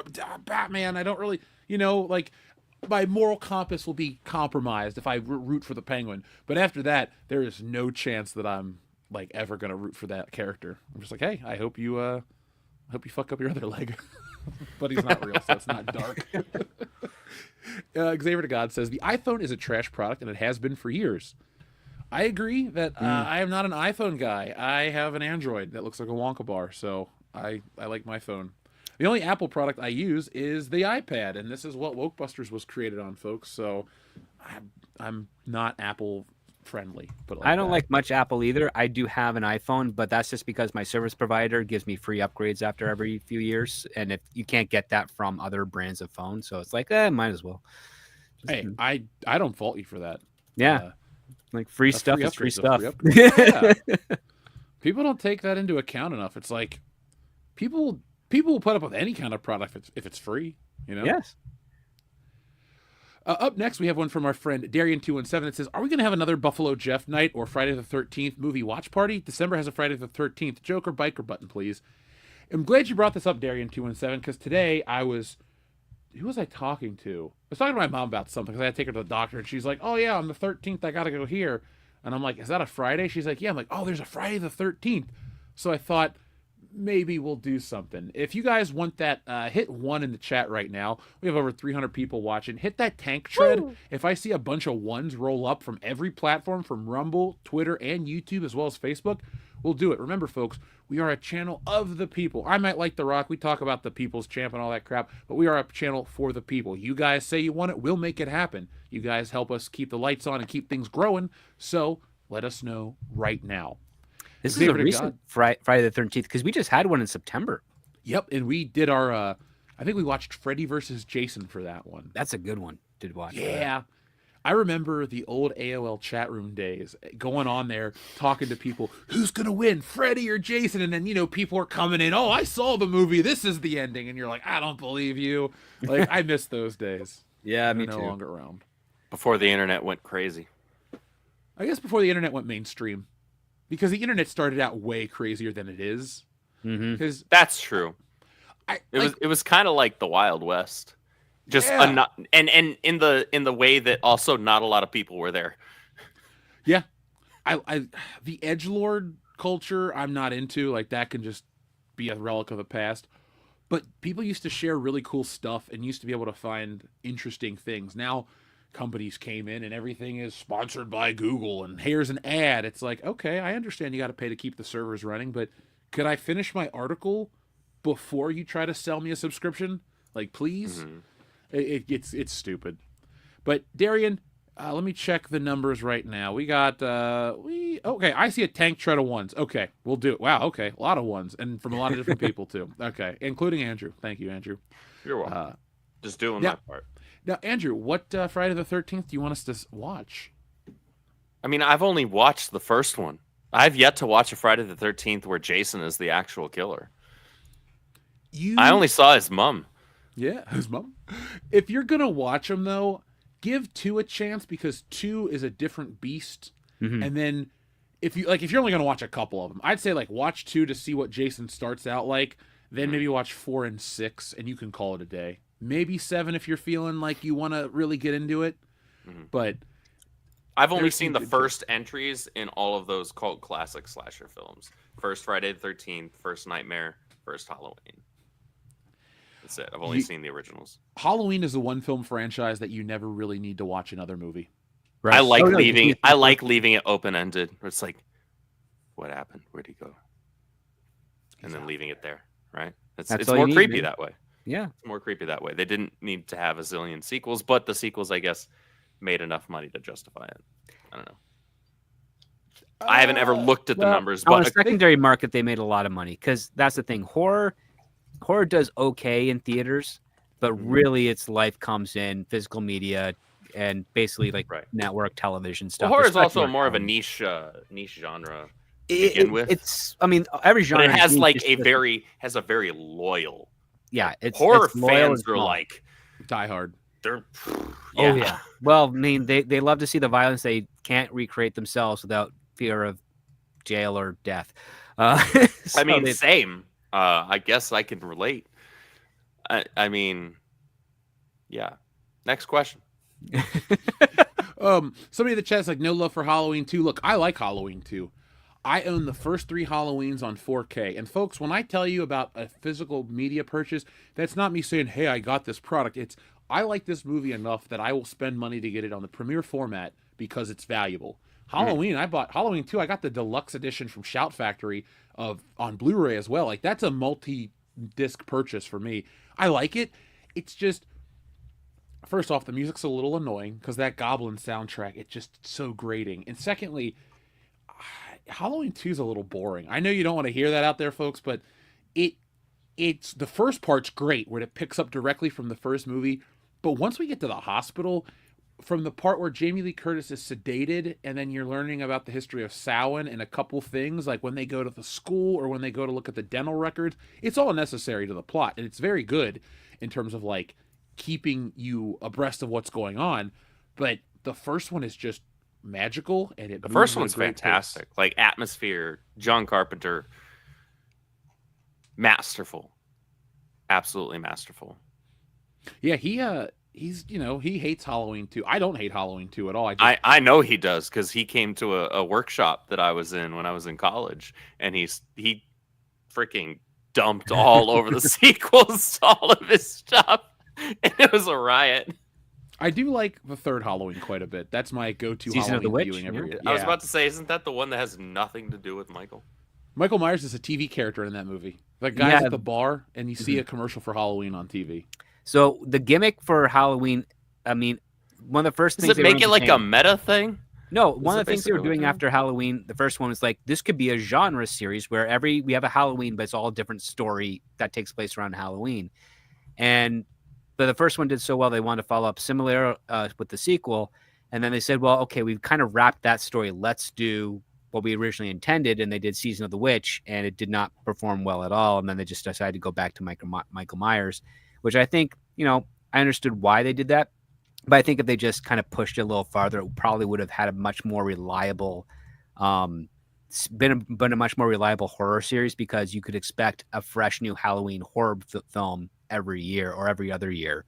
That was Halloween this, and it's an all new set of characters, all new set of stories, all new set of crazy horror elements. But instead, the closest thing we get that is what is it? We got that short-lived. Movies that you and I have talked about, Jeff. The blaxploitation horror films of the '90s. What was it? There's like the Tales from the Hood. Tales from the Hood. Yeah, we got the Tales from the Hood things. I do like. That's a guilty pleasure movie. The first one. The second one's the most racist piece of shit movie I've ever seen. Like, literally, the guy who is a father and a husband and like a good guy is supposed to kill himself because he's a campaign manager for a Donald Trump surrogate character, and like the ghost of Martin Luther King and Medgar Evers and all these civil rights people come back and like, you're doing the wrong thing. To make this right, you need to kill yourself. I was like, what the hell is this movie? Like, if I ever met Wesley Cundiff, I would never engage with somebody violently, but I swear, if I was ever at a con and I saw him walk by, I would look him in the eye and say, fuck you, like really aggressively, because that movie's offensively fucked up. And there's movies that are like, oh, this message is whatever, or this message is stupid. That message is just flat out wrong and really sets race relations backwards. Like, Tales from the Crypt 2 is garbage. We've reviewed it. When did that movie come out? 2018. Oh, 2008. Wow. Oh, so it's that recent? Yeah, we reviewed it brand new. When you said, like it had like an allegory for Trump, I'm like, I thought like Tales from the Crypt was like way older than when Trump was running for office. Yeah, Tales from the Hood 1's 95. Or Tales from the Hood, yeah. 90. Okay, so that's what I was thinking. So I just automatically assumed, because we've never seen them, that the sequel was only a couple of years removed from that, because it should have been, because they tried making more. Actually, the sequel to it was in development hell for like 2 decades. Yeah. Well, yeah, I guess there it is. Yeah, in development hell for 2 decades, and then decides to come out, a couple of years after Trump's first term in office. So, wow, I'm so sick of like one-to-one modern political allegory. I am too. I'm also sick of the movies that don't allow people to be able to reflect on them afterwards. Like, you've got something like, say, for instance, Crank. That's a classic one I like pointing to. You watch Crank, you're like, oh, that's basically what it is. It's like, if you try to have a philosophical discussion about Crank, it's going to go nowhere because there's nothing in there of substance. But then you take something like Speed or Die Hard. You can have a philosophical discussion about either of those films, because you've got McClane and his relationship to his wife. Are these two meant to be together, even though he's fighting so much for her, but they always keep on getting into arguments and their marriage is seemingly doomed. Keanu Reeves, he's the type of guy that could actually put his love life and having a family ahead of his responsibility to protect other people, because he's so dedicated to his job. Like, those things you can explore just from those two movies alone. Yeah. You don't get that type of depth anymore. Mm-mm. And we also don't get audiences that are encouraged to even discuss stuff like that as much anymore. Not in the broader. No, because everything is so divisive now. Like, you can't. People aren't willing to have those conversations on both sides. In a lot of cases, nobody wants to just look at something and have an interesting, intellectual and intellectually honest dialogue from a position of curiosity and interest and trying to learn more. And not like you're trying to change anybody's mind about something, but just like, hey, where are you coming from on this, or how did you interpret this? Same with like Godzilla -1, the fear of commitment and sacrifice and all the stuff that's in there. It's like, absolutely. Oh man, there's a reason that movie resonated so well with the what the audience is, and yet at the same time, because of certain oversaturation with other films, that movie is going to be kind of like a hidden gem in 5 years, because people will be like, oh, I kind of remember it, and I think I saw it, but don't realize it. And then all of a sudden, you're going to be glad I have this collector's box. 200 reaction videos from guys and girls sitting in their bed or something, watching Godzilla -1 for the first time, going, oh my God, this is fantastic. On the other hand, I get my goofy ass Godzilla, big monsters going raw. Yeah. And that's all I need from it. Yeah. That's all I need from it. That's all I want from it. I hope I do get a sequel to Godzilla -1, because it was left open-ended enough. As long as it's of the same quality, keep them coming. Just don't rush it. If it takes a handful of years, that's fine. I'm perfectly fine. I don't need a new entry in whatever film franchise that I love every single year.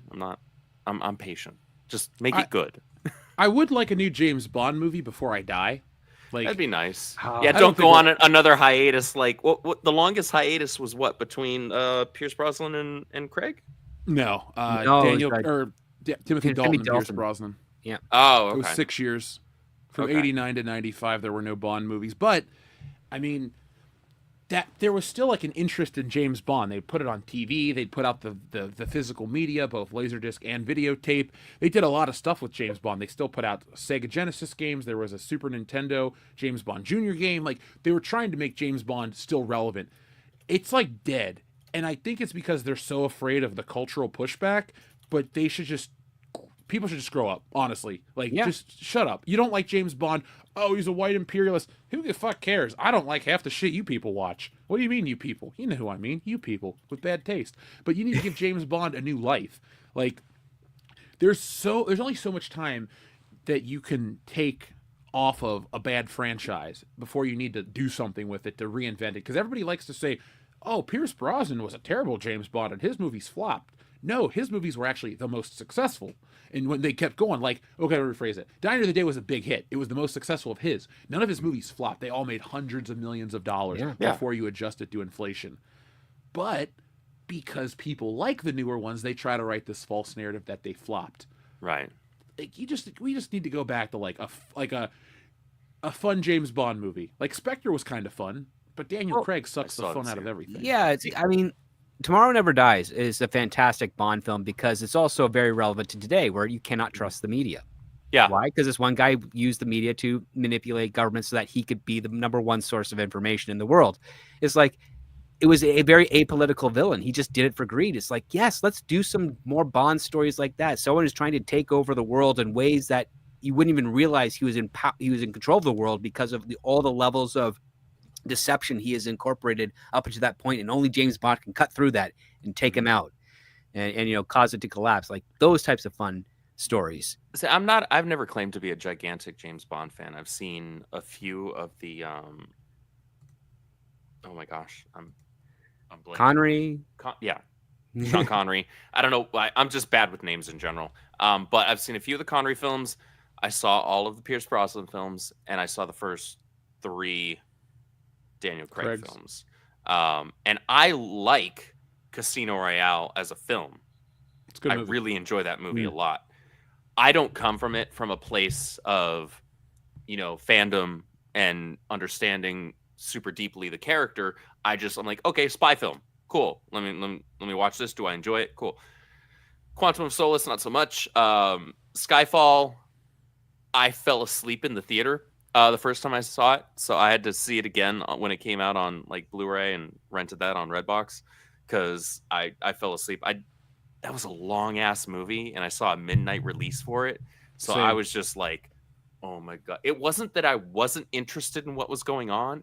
It was just like too long for a midnight release film, and this was when I was at an age. I was in college, I think.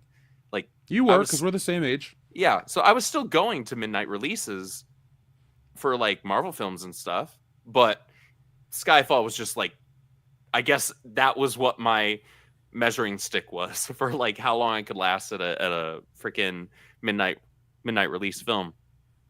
I still haven't seen after that was Spectre, and then No Time to Die, which No is Time to literally Die. the time where he dies. Quantum of Solace was in there too, so yeah. Well, I saw Quantum of Solace, yeah. So like, I like Daniel Craig a lot as an actor. I liked his performance in those. However, within the context, I talk about this all the time when we talk about Star Trek, where I understand the context of people who are actually fans of the property, right? Of the IP, of the character, and all of its history and its iconography. I understand where people are coming from on that. I didn't like Quantum of Solace. I liked Casino Royale quite a lot, actually. It's one of my favorite spy films, just in general. Quantum of Solace is a garbage movie. It's a pretentious, overblown movie that goes nowhere. And somebody died making it, so that automatically goes, that's bad. I didn't even know that. I just knew that when I watched. Oh, wow. I just knew that I didn't like it when I watched. I was like, this is like, what happened? I liked the last one a lot. What did you guys do?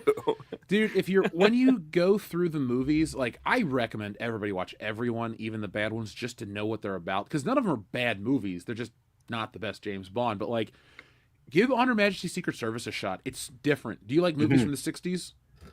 Like, overall, can you sit through a 60s movie and not be like, oh, this is boring? Because it is...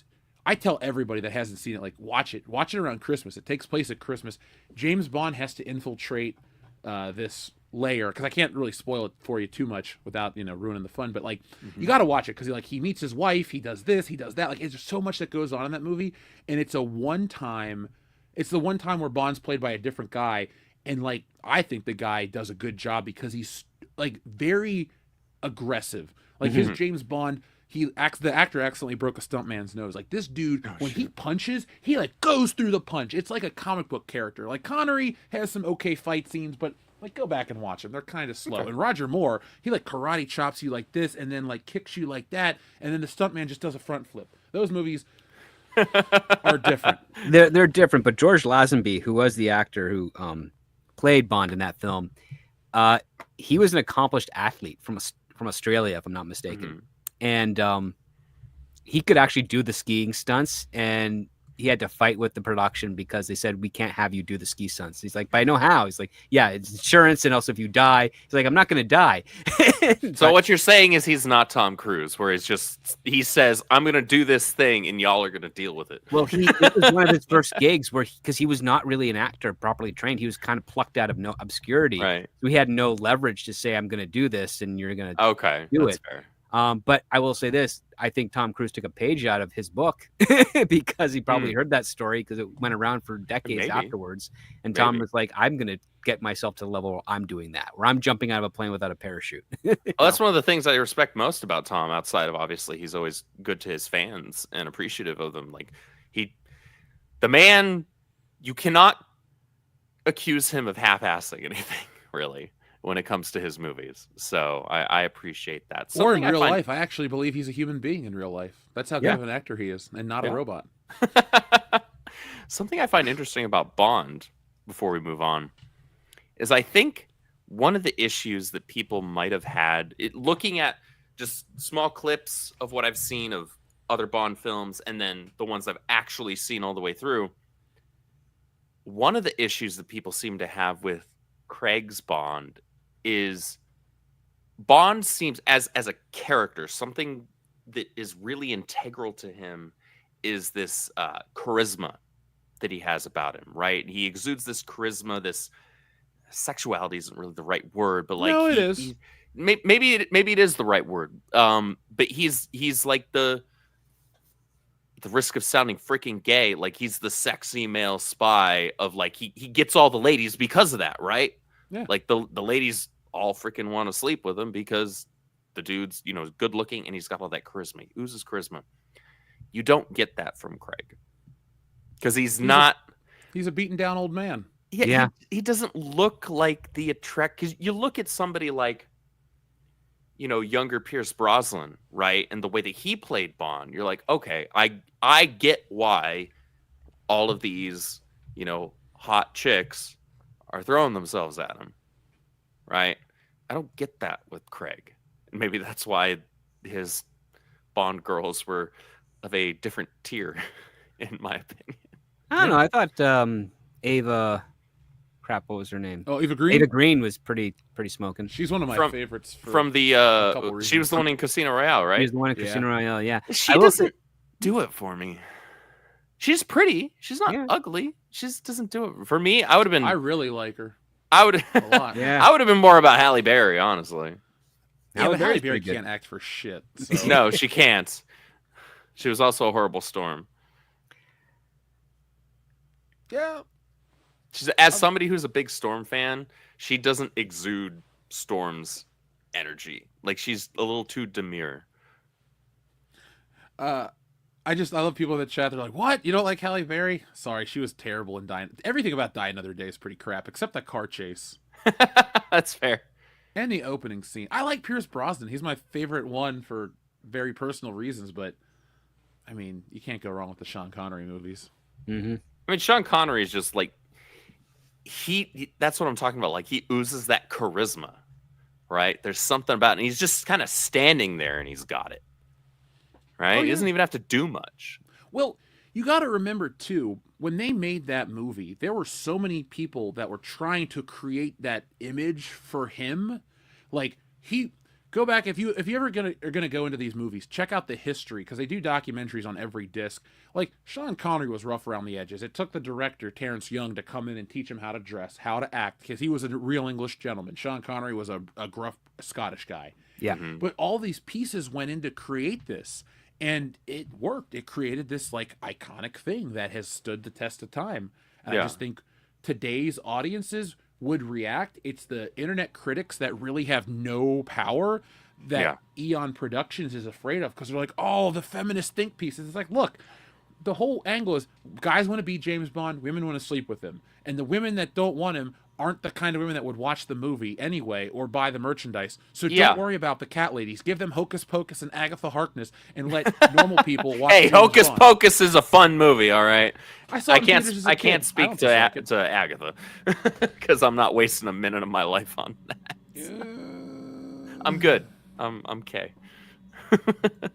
Yeah, it was Agatha all along.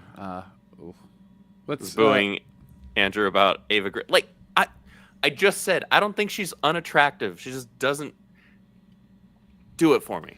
Her character's the worst Bond girl because it makes James Bond weak because she's not likable. Well, no, here's my complaint. It's not even like a good criticism. It's James Bond falls in love with her, and he's basically he has a flame for her the entire Craig saga, and then lets himself die.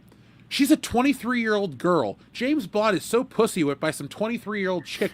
Like, it makes James Bond look so weak. Like, the real James Bond would have, like, hit it and quit it. And then when she dies, like, in the end of the book, the bitch is dead now, because that's the last line of Casino Royale, the book. Yeah. He would have just moved on to the next one and not been, like, going to visit her gravestone or going, like, man, Daniel Or Craig's freaking James finding Bond is himself in wuss. a drunken stupor. And it's like, dude, No. come on. Like, Well, Bond doesn't drink to forget the one who got away. He drinks to forget all the people he kills. Watch Tomorrow Never Dies. He's sitting there in that room drinking, and then like Paris Carver, the chick from his past, comes in, and you're like, oh, what he lost versus what he had, and now he gets it back. There's layers to those. People just look at those movies and go, oh, the 90s ones are cheesy. You're cheesy. Go watch a fucking movie from the 90s. Your It's face a different is decade. cheesy. Yeah. And, you know, the subtle truth is there's only one woman that actually has James Bond's heart, and that's Moneypenny.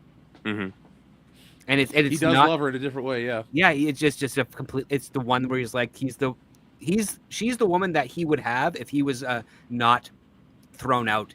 If he wasn't James Bond. Well, if he wasn't basically living in a world where tomorrow may not ever come. Mm-hmm. Like he knows that he's not. If he goes on a mission, there's a high chance he's not coming back. And the whole reason why he has that distance with her is he knows that if he were to have that relationship and he went on a mission and died, she would be mortified far more than just because at that point she can divorce him as, okay, he's an agent, he passed away, I can kind of I'll grieve, but I'll get over it. But once you cross that threshold into that level of intimacy that they tease each other with all the time but never commit to, that would end up being devastating to her. And I think James Bond is the type of guy that's like, I can't cross that line because I will die, and it will devastate her beyond what we have already. Mm-hmm.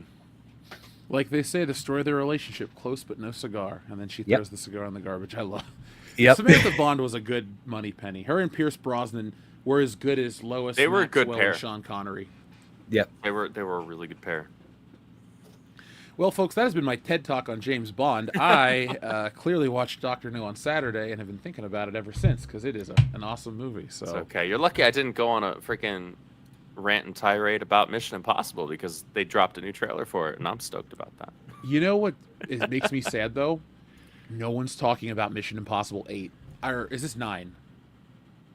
This is 8. Yeah, because This last is one 8. was 7, so this is 8. Yeah. This is 8. It just, I feel like everyone is writing off the new one because of the last one, and there's not a lot of talk about it. I didn't like the dislike last one, but it suffers from the fact that it's a two-parter, and they're not even calling this next one Part 2. They just changed the name. Like they literally marketed the other one as Dead Reckoning Part 1, and now it's just the Final Reckoning. So there's no Part 2. Like I think that's a misstep in marketing.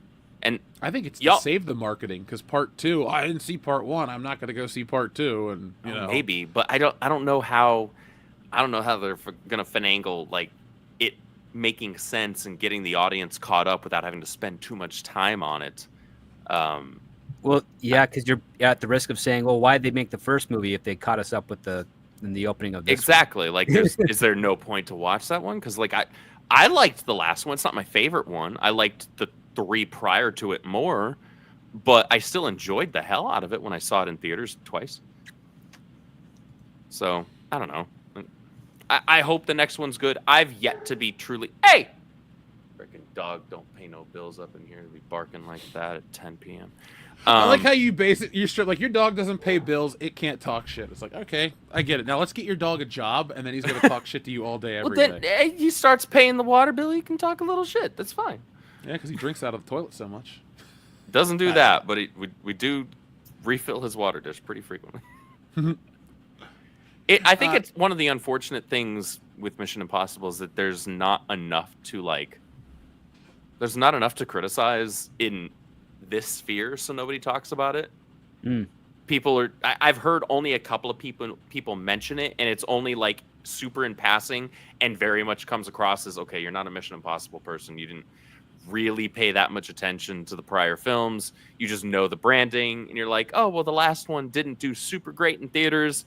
Okay, nobody cares about this one, and maybe this one doesn't do well. I don't know. I just hope it's really good, and I hope it does do well, because I'm looking forward to getting like a freaking 8-film collector's 4K set of all of them. I'll buy that, and then I will throw away Mission Impossible 2 and replace it with an episode of the original on a disc, and then we'll call it the Ultimate Mission Impossible. Because the thing is, Andrew, I do like Mission Impossible movies. Outside, like, the first 2 is the worst one. 2 is the worst one. Even then, I can still rewatch it. 3 is still kind of a pain because I saw that movie. That's the first movie I went to where I physically got a headache watching it, because that's how like crazy. I mean, they wasted Kerry Russell, which is unfortunate because this was her kind of comeback role. Mm-hmm. It was bad TV on the big screen, and then Philip Seymour Hoffman was wasted because they made him basically this unmovable alpha Chad object.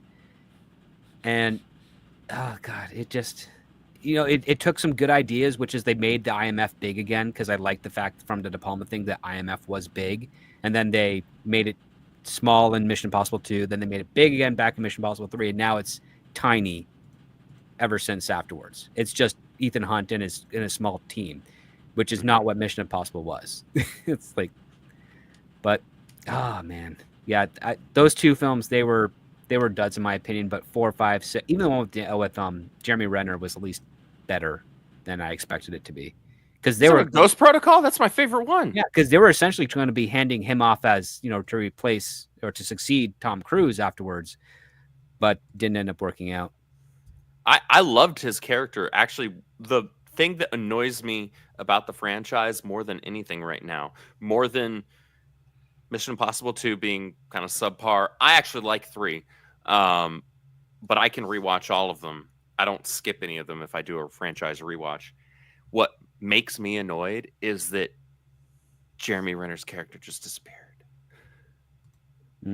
That's what bothers me more than anything, because I really liked his character. There was a really cool dynamic there, and he just kind of went away. That makes me sad, because I like Jeremy Renner as an actor. You ever see National Lampoon's Senior Trip? Nope. I've seen it. I was an extra as a little kid in that. I met Tara Strong really? there. Yeah. What the hell? How about that? I just watched the trailer for that last night. I'm like, I haven't seen this movie in forever. I need to rewatch it again. Now I really got to rewatch it, and I'm gonna guess. I'll never go anything about it, but I'm gonna guess like, ooh, there's Script Doctor. If I can't figure it out, I'm just gonna say you're the main you never guy. recognized me as a kid. I don't even think you get to see my full face in it, because it's we were at like the context was that we were like a school trip touring around where the teenagers were, and it was like a quick on and off thing. But I was working on that for like 3 days, and we played cards with a lot of the cast while we were waiting for the setup, and that's where I met Tara Strong. And I didn't meet Jeremy Renner, but I met a couple of other people. Some of them that a lot of them were just Canadian actors or comics up here, and I was not allowed to watch the movie when it came out, because that's how young I was. You didn't miss out though, even as a kid. You're just like, no. That was like the precursor to the American Pie sequels, where it's clearly using a brand name, but this movie is lesser than what came before it. Yeah. Xavier to God, thank you very much. Oh wait, hold on. I forgot the Joker biker button for Darian 217. Let's get that button right. That is here. Get what you fucking deserve! Oh my gosh! Poor Murray Franklin. buy the toy. Yeah, for $250. Bucks. I love that Todd McFarlane has to eat shit about that one. Like, people are not, because everything has an apologist behind it. Like, I'm sure I like my Mayfix figures or my Mezco ones because, they look right. Oh, but Jeff, their articulations, whatever. So I guess I'm apologizing. But, like, you can't justify $250 for 2 7-inch action figures and a desk. But there's a replica notebook. Great, if I want to buy a replica notebook, I'll buy one. I want a toy. like not. I love McFarlane. I have so much respect for him as a businessman, as a creative, and a creator.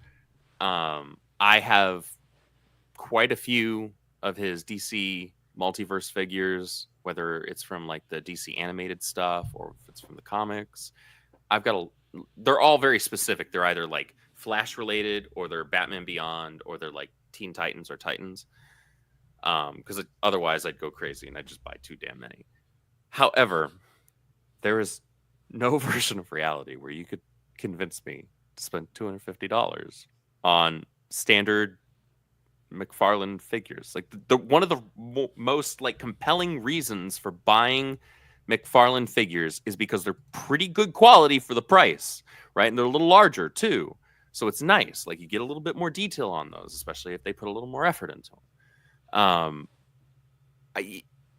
I'm sorry, like I buy most of these figures for like $25.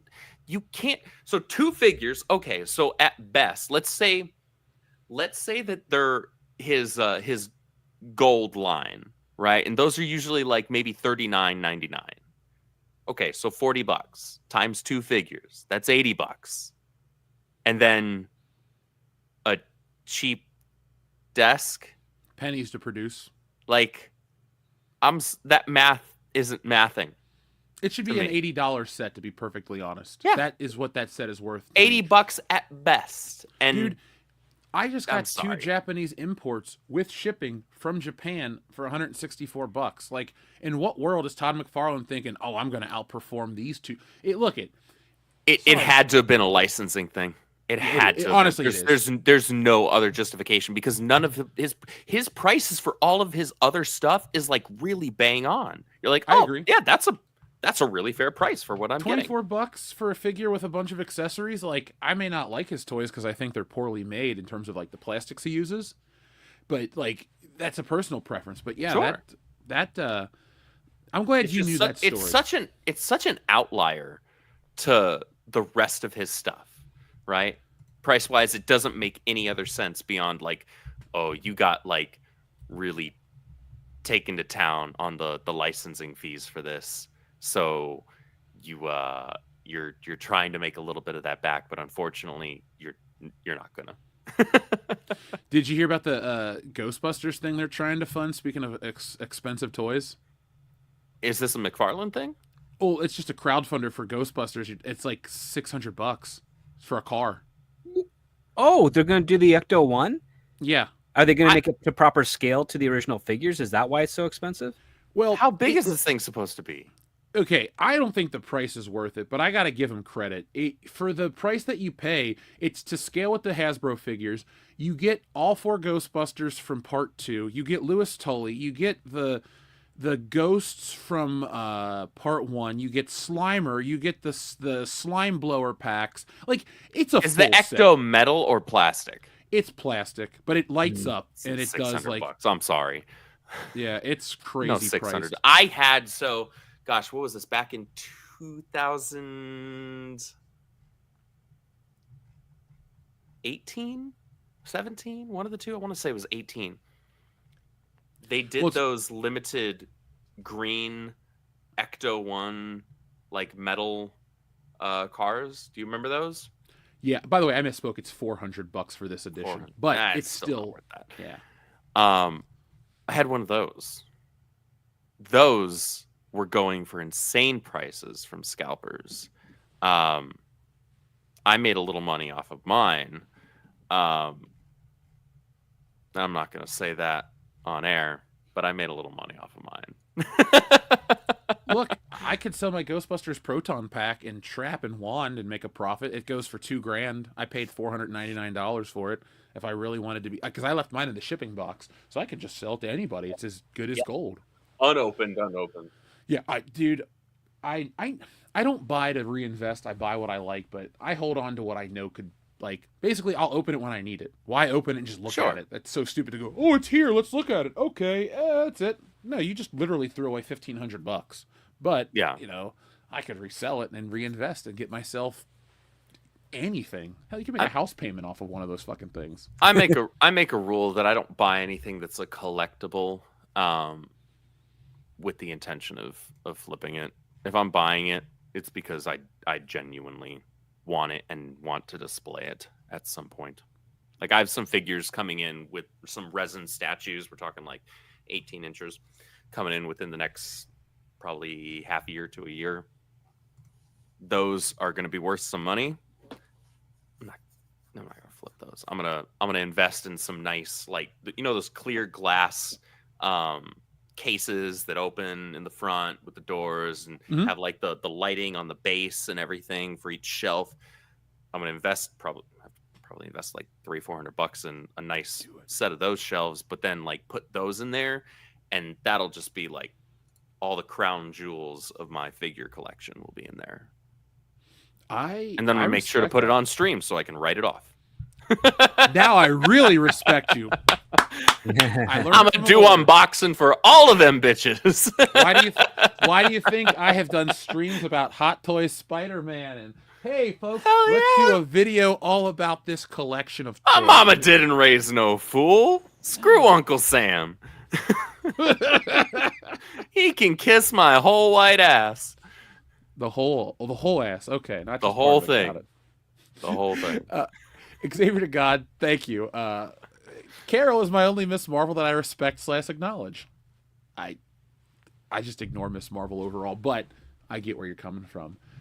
Andrew, you got a little more respect for her, correct? A very specific era of her. When she looks good. When she looks good and before she had her own kid. Brian Reed. Yeah. Brian Reed's run in the early aughts was fantastic. There was some fun storytelling in there, some really good storytelling. She was an organic character. She was a unique character. She was powerful, but she was a screw up, and she knew she was a screw up, and she was trying to do better, and sometimes she would succeed, sometimes she would fail. So she was a dynamic character. She was an actual character. She was a human being who was super powerful, but, like, you know, you could actually follow her ups and downs rather than I'm the bestest at everything ever.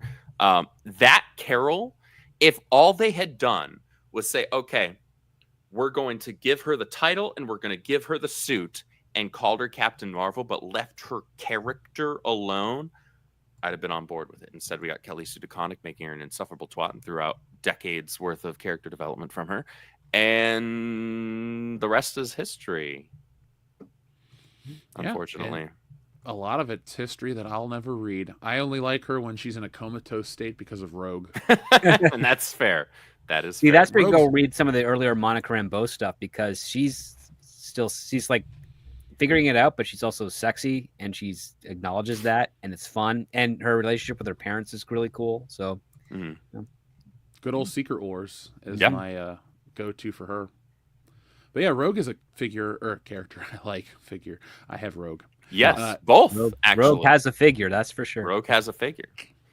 Well, she was one of those Japanese imports I bought a couple months ago, so I got a. Oh, did you get what was it? The Mayfex? I got the whole X-Men line. Oh, did you get the special shiny one where it was like her build was like almost metallic? Yeah. Well, because they all come like that. So like Jean Grey's metallic. Storm is the only one. Because they did two different releases of the same figure. It was like the same build, except for one was metallic and one was more matte. We're thinking of a different Rogue, because the Rogue I'm talking about is not out. Oh, she's like from Japan. She won't be out till next year. But they always, if they have metallic looks, they have metallic paint on them. They're all high end. Like, yeah, she's cool. Like, I wish she would be awesome in the movie instead of Anna Paquin. But I love me some Rogue. I'll say this. Rogue is one of few characters being handled correctly right now in the Marvel Comics. She sounds and acts more like Rogue than I've heard or seen or read her since the 90s show. Well, you're going to know better than me, my friend, to be perfectly honest, because I don't have time for that. I am reading no X-Men currently, but if I do, it'll be something from Chris Claremont. Can't go wrong with Claremont. No, I want to meet whether him it's one day. Lee or Will Spertatio. Or my preference, John Byrne. Okay. Those fair. are the better issues, in my opinion. Swift -1 says Captain 4 is the new Rise of Skywalker. Might be. You think it'll make $1 billion, though? No, I mean, in production wise, it's very, very familiar. Yeah. I love the dumpster fire of these movies. It's not necessarily the movie itself, but I do love the dumpster fire. So, folks, of course, we're going to cover it for you. We are going to talk about everybody's super chats, but they did push up the Skeleton Crew. So next week, folks, I will be reviewing it on Monday. Ooh, I'm so excited. I don't want to watch The next worst Star Wars show ever, coming Monday. the next worst. I mean, that's Can what it it is be at this worse? point. Because take a look at all the coverage that we've had since post Mandalorian, right? This is the worst Star Wars show ever. Now this is the worst Star Wars show ever. Now And this that's- is the worst. And that's something I actually want to touch on, because there are some cases where that ends up being true, but there's also, I think we have the shall I say, the tendency to fall into that trap, because Right. that's the attractive thing to do, right? In terms Well, of it's the the YouTube tabloid algorithm. headline, which Right. works. Yeah, exactly. It does, actually, to people's credit. And, I think it's more power to you. But Right. it doesn't always actually bear out that way, right? Where it's like, okay, this isn't actually the worst thing I've ever watched. Like, Mandalorian season 3 had like 2 good episodes, and the rest of it was not good. The rest of it felt like a complete waste of time. It was not the worst Star Wars thing I had ever watched. But The Acolyte was. The Acolyte was. I know Script differs with us on this topic. He says that I think Ahsoka was worse.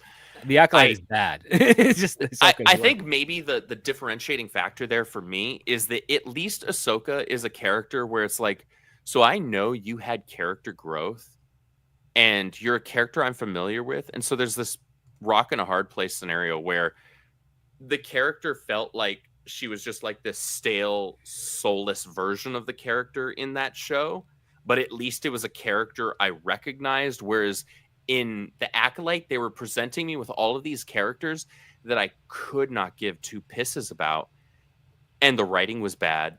The characters were bad. The acting was bad for like 98% of the characters. And then the final insult at the very end is like, oh, Yoda was here the whole time. Okay, so Yoda is just a complete idiot and apparently doesn't feel things in the Force nearly as well 100 years ago. Fine. All right. But to that point, not everything that comes out is the worst thing ever. Right. Sometimes it can just be bad, right? Like, it doesn't mean it's not bad. That's not me praising Ahsoka or praising, certainly not Book of Boba Fett or Kenobi, because those are both ass Right. juice. You better not, my friend. I love you dearly, but if you start going, No. Kenobi dude. wasn't that bad, I would No, fly to that was- Texas and disagree. That was the most insulting one to me, because I've read the freaking Kenobi novel, and that book is incredible. And so that was an insult to anybody that's a fan of John Jackson Miller's work on the Star Wars EU books. It's just, things can be bad and not be the absolute worst thing ever. Two things can be true at once, right? Like, Correct. it doesn't have to be you're either calling it the literal worst thing ever, or you're a shill for it. Like, it doesn't work that way. Some things just suck, but they don't necessarily suck as much as this other thing. I would say the more honest title would be Disney's latest failure. Right? Because And that's that's- more true to form. And that's probably going to be the case, because we're seeing the diminishing viewership on their Star Wars stuff. Just nobody cares anymore. You've tarnished the brand, not irreparably, but to the point where you got to do far more work than you are either willing to do, or the people you currently have in your house are capable of and willing to do. So Star Wars is in a bad place. We know this. It's going to be in a bad place for quite a while until they clean house completely. The Mouse House has to clean house. I I'm gonna will say go- this. I think Bryce Dallas Howard's episode will probably be the most entertaining of the Skeleton Crew out of all those. I mean, she had a good episode in what was it, season 2? Mandalorian? She did. Yeah, she had a good episode in season 2 Mandalorian. She had the best episode of the Book of Boba Fett. Yeah. So, yeah. Like, she actually, whether she's a longtime massive Star Wars fan or not, she at least has some decent directorial chops.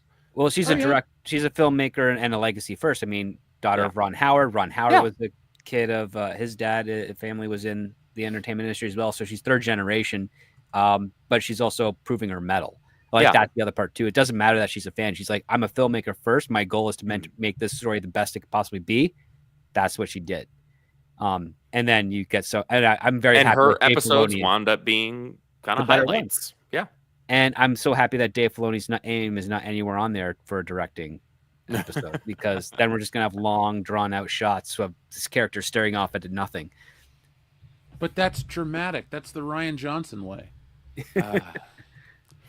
Rian Johnson appears in Stealing Solo too, and I had so much fun doing a parody of him. I drew he looks like Big Boy, the character. Like, he's got the big cheeks and the fucked up hair and like a weird beard, and his head is double the size of everybody else's. And the Ruffs, it's like he talks to Mark Hamill's character, and it's like his head is just.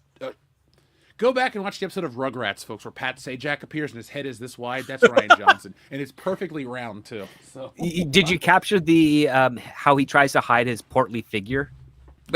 Well, he only appears in 2 flashbacks, and one of the shots is from here up. He's like looking out because in the flashback I structure the panels in flashbacks differently. They're almost kind of like you call it a glamour shot, where you want to show like something. Right. Look, it's Rian Johnson. He can't look heroic, but I structure it like that. But I do have one where he yells at Mark Hamill, and like he ain't looking too good in that one. I dress him in his little sweater and his tie and all that shit. Like, it's all a flashback. And Kathleen Kennedy looks like the Wicked Witch of the West, by the way. Like, she's not green, but when I drew her, she's like, because these are all the rough still. She's like chewing him out, and her mouth goes this way, and her nose is pointy. She looks like a Simpsons character so far. Amazing. But I can't wait to see it. You're going to love this one, folks. I will have that ready to go and crowdfund in tax season, so you guys will be able to get through Christmas and then get ready. Save your $20 for Stealing Solo 2. This is going to be another epic. Wokebusters is almost here. It's at the printer. I can't really rush that part, but that's your update. And if you are like one of the 5 people that listen to this channel and don't have this wonderful book, Stealing Solo, get yourself a copy. There aren't many cases left, and once we go to do the second campaign, we're going to be offering those books in that campaign, so we might not be able to have them on the website anymore. So it's just the last printing. I need to get a copy of that still. It is what? I need to get a copy of that still. Oh, just text me. You are a friend. I'm going to send you a copy. So, folks, Xavier to God says, Andrew, watch Fridays 2 through 6, X and Freddy versus Jason. I'm French now. Jason. Maybe one of these days. I've never had a pressing need to see them. I bet you. I'm glad that I saw the originals, because there's something historic about those. I'd bet you $5 you like Jason X the most. Seriously, you like certain sci-fi shows. It's literally like a late 90s, early 2000s sci-fi television series where Jason's in the background killing people. They even get actors from these other sci-fi TV series to be in it. And at the end, the chick looks like she's in Halo armor fighting Jason. Like, It's stupid as shit, but it's like science fiction. Just straight up. I kind of feel like I might at least get a kick out of that. And you'll love the kill. He puts a girl's face in frozen liquid nitrogen and then, like, smashes it, and then like the front of her head just crackles, and then he just tosses her to the side. Yeah, it's pretty good to kill. There's also some funny stuff too, like this guy gets his arm chopped off, and what happens afterwards also is pretty funny. Script, my favorite part is when he goes into the hologram, and it's like, we're teenage girls having premarital sex. Don't you want to kill us? And then he like puts them in the sleeping bag and just beats her against the tree. Do it again. What the hell? Oh, there's also magnetic nipples. That's all I'm gonna say. Yeah. You should look it. If it's streaming and you have some time, just fucking watch it. It's what it is. Okay. Yep, magnetic nipples. That's all you're gonna get. I feel like that's not enough and too much information at the same time. I don't know how to to square that. But okay. It's everything you need and more. All right. TLJ Screwjob, thank you for being a member for 21 months. TLJ Screwjob, thank you. So with Bob Iger watching everything 4 to 5 times and Cap 4 being on the 5th reshoot, Iger will end up with 20 to 25 times of watch through NWO for life. Too sweet. Yeah, the fact that he watches it that many times, I don't know if I believe anything Bob Iger says, except, he likes money and he wants to, do stuff with Disney. But I don't even know what to say about this movie, man. It's going to suck for all the reasons that people don't expect.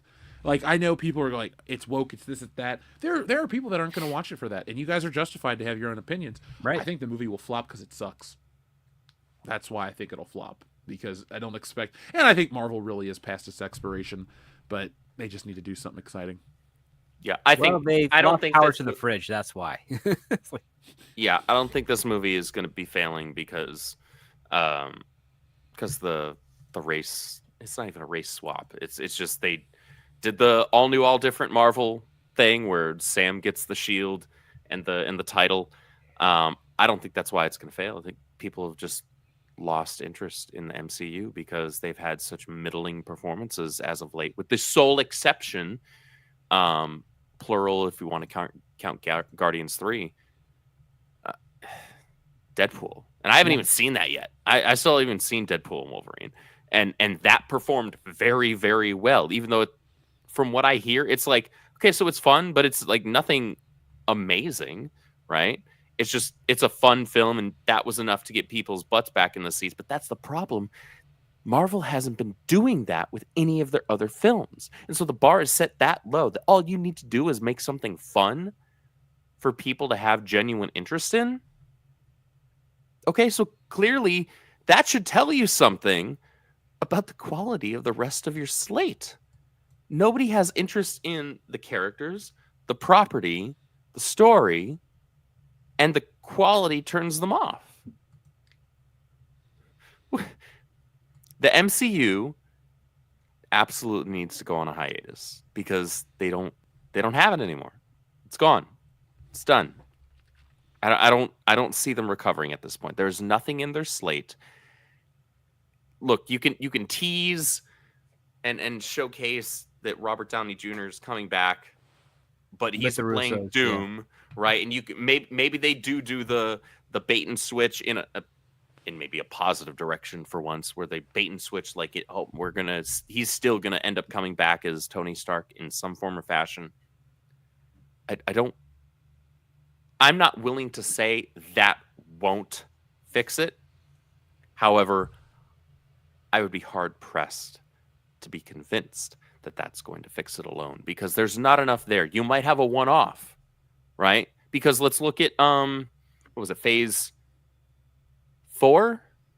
Yeah, Phase 4 was No Way Home, right? Yep. No Way Home made a crap ton of money. Well, I mean, a good chunk of that went to Sony, right?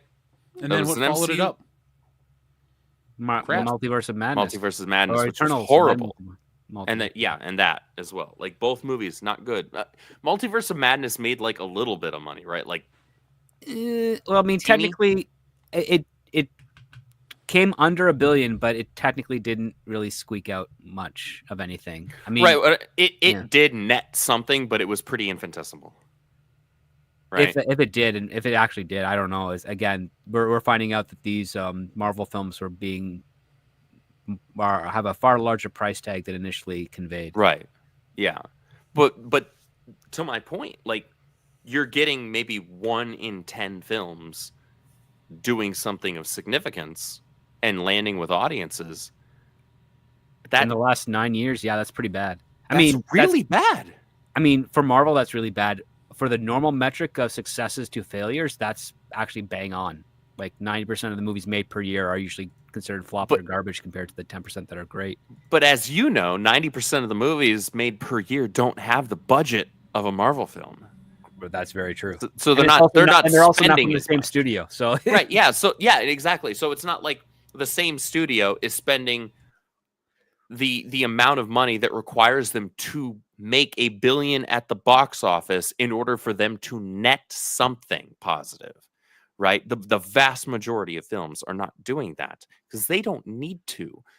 MCU films do because of what they're spending on them. And then you take into account the theater cut, you take into account the marketing cut. I was watching your back and forth with all the Snyderites this weekend. That was fun. I was chuckling and I was like, he's doing it, my man. I was like, get him. I chimed in, I think. Yeah, I mean, I listen. Whenever I'm on, mostly when I'm on a set and I'm waiting, that's when and it seems to be in sync. Someone will tweet something that'll be on my timeline from someone I follow. It's like, oh, we hate James Gunn because he's not Zack Snyder. Give it back to him, and I just have to retweet and make, okay, this is what's happening. I'm going to get like 100,000 engagement points, right off the bat. we're aiming for monetization this weekend, guys. Like, thanks, Agatha. I got it because of you. I love Twitter for all the wrong reasons. Yep. Let's see. TLJ Screwjob says they turned Bond into a simp in the Craig movies. Unlike the Brosnan scene, you wouldn't shoot me, you love me. Blam! Yeah, that's the cold. Yeah, anybody that says Pierce Brosnan's cold, he is the only Bond to shoot people point blank in the face in multiple films in a row. He shoots Dr. Kaufman. I'm just a professional doing a job, so am I. Bam! And then Electra King, like you just said, he's cold. Like, just because he's, not Daniel Craig crying in a fucking mirror or pulling glass out of his body like he's a lame John McClane. Like, I'm sorry, but Daniel Craig is a wussy.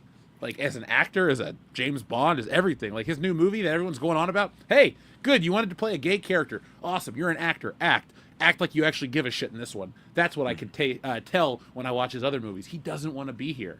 Like, I think he's married to Rachel Weisz. He wants to be with her. Oh, yeah. I would too. I mean, I can't. I'm not gonna can't fault him for that. I'm not gonna knock him points there. He landed Rachel Weisz. I'll say this: I liked how so Pierce Brosnan's Bond. He had a lot more tech that he was working with. Oh yeah, it was, and I liked that. That was fun, right? And exactly, that was part of the time. You're leaning into kind of what you have to work with. What's kind of like in the the cultural zeitgeist, what's popular right now, how can we implement that in an organic way to work for this movie? They did that really well. I liked that, at least in Casino Royale, Craig's Bond was kind of scrappy, right?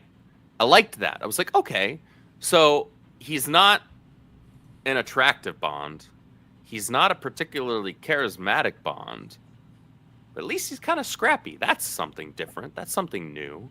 However, I guess the argument could be made, well, then that's not Bond, right? Just make a different character at that point. Make a film that's some scrappy spy who he goes against conventional wisdom of all the things that you would think of when you think of a super spy, with the the kind of the sex appeal and the charisma and all of that. Like, well, he kind of throws that to the wayside and he just does things his own way and makes it work. That you could actually have something there. That's kind of interesting.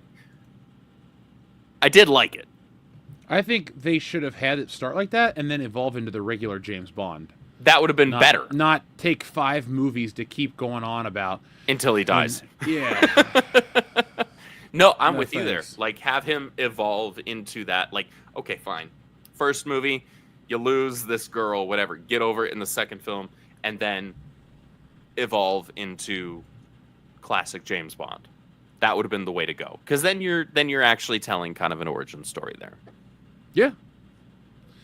Yeah. Thank you, though, TLJ Screwjob. He also says, glad to see 2 Canuck child actors aren't like U.S. ones. I guess. What's the yeah, other I guess one? technically I was a child actor. I was background in National Lampoon's Senior Trip. Background in the first X-Men film. It just keeps getting better. Next year, it kept you away from Bryan Singer, right? Actually, yes. No. Oddly enough, the first assistant director and the second AD was very specific that none of the background that were the kids or students or whatever were to go anywhere near the director. Not for any other reasons other than the fact that he's focused on doing his stuff. Like, I learned about his proliferations after that part. Well, you probably learned not too far from when the rest of us learned. Yeah, like I was only interested in doing that stuff because I like movies and I wanted to learn how they were made. And my parents were like, well, we know a controlled way where you can get some exposure to that. Mm-hmm. That's much different. And that's basically what it was, and I ended up liking it a lot. Ended up becoming a professional screenwriter, so it worked out. It did. That's all you needed. TLJ Screwjob says, I want a fan film where Biff hires Jason. I mean, do you think Biff has the money to convince an undead zombie? Okay, so we And are also talking kind of- about that Biff. There's Yeah, only because really one. Yeah, there can be only one. Like if it's in the alternate 1985 where he's the millionaire, that I can see that. But does Jason work for money? No, because He's just gotta. he's not interested in that. Mike Myers, maybe no, not really. No, I don't think any of those classic slasher villains are Biff like could guys for hire. Biff could pay someone to summon, like, what's his face, Pinhead, like do something Yeah. to get that. Oh, Biff could Cenobite. get Hellraiser. Yeah. Okay, yeah. Yeah. Okay. But I guess TLJ Screwjob brings it up because Crispin Glover's in Friday the 13th Part 4. Right. He gets stabbed in the hand with a corkscrew and then machete to the head. Oh. Hey, Ted, where's the corkscrew? And then he gets stabbed right in the hand. Yeah. Pretty Oh. funny. You should watch that one because he's so worried about being good in bed. He's like, I'm a dead fuck. No. Yeah, the computer says I'm a dead fuck. Oh, Friday the 13th Part 4 is a solid one. It was supposed to be the last one, and they definitely pull out all the stops. You get some good kills and some Doublemint twins. Yeah, you do. Craig says, Acolyte was the worst show I've ever seen, and I'm 55. I'm sorry. Wow.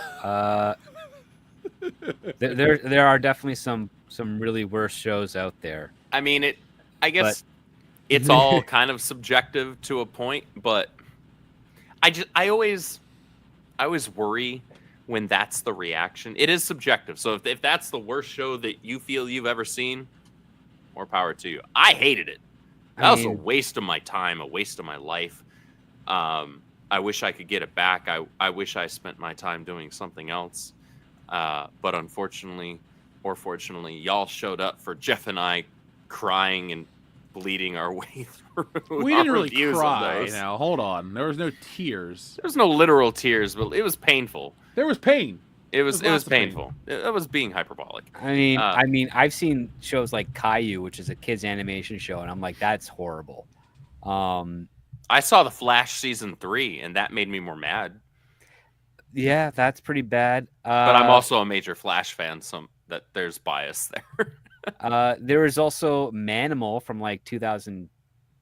Manimal's Oh my from- gosh, that Manimal's name older than sounds that. familiar. Yeah, I there's thought that. Manimal's from the 80s.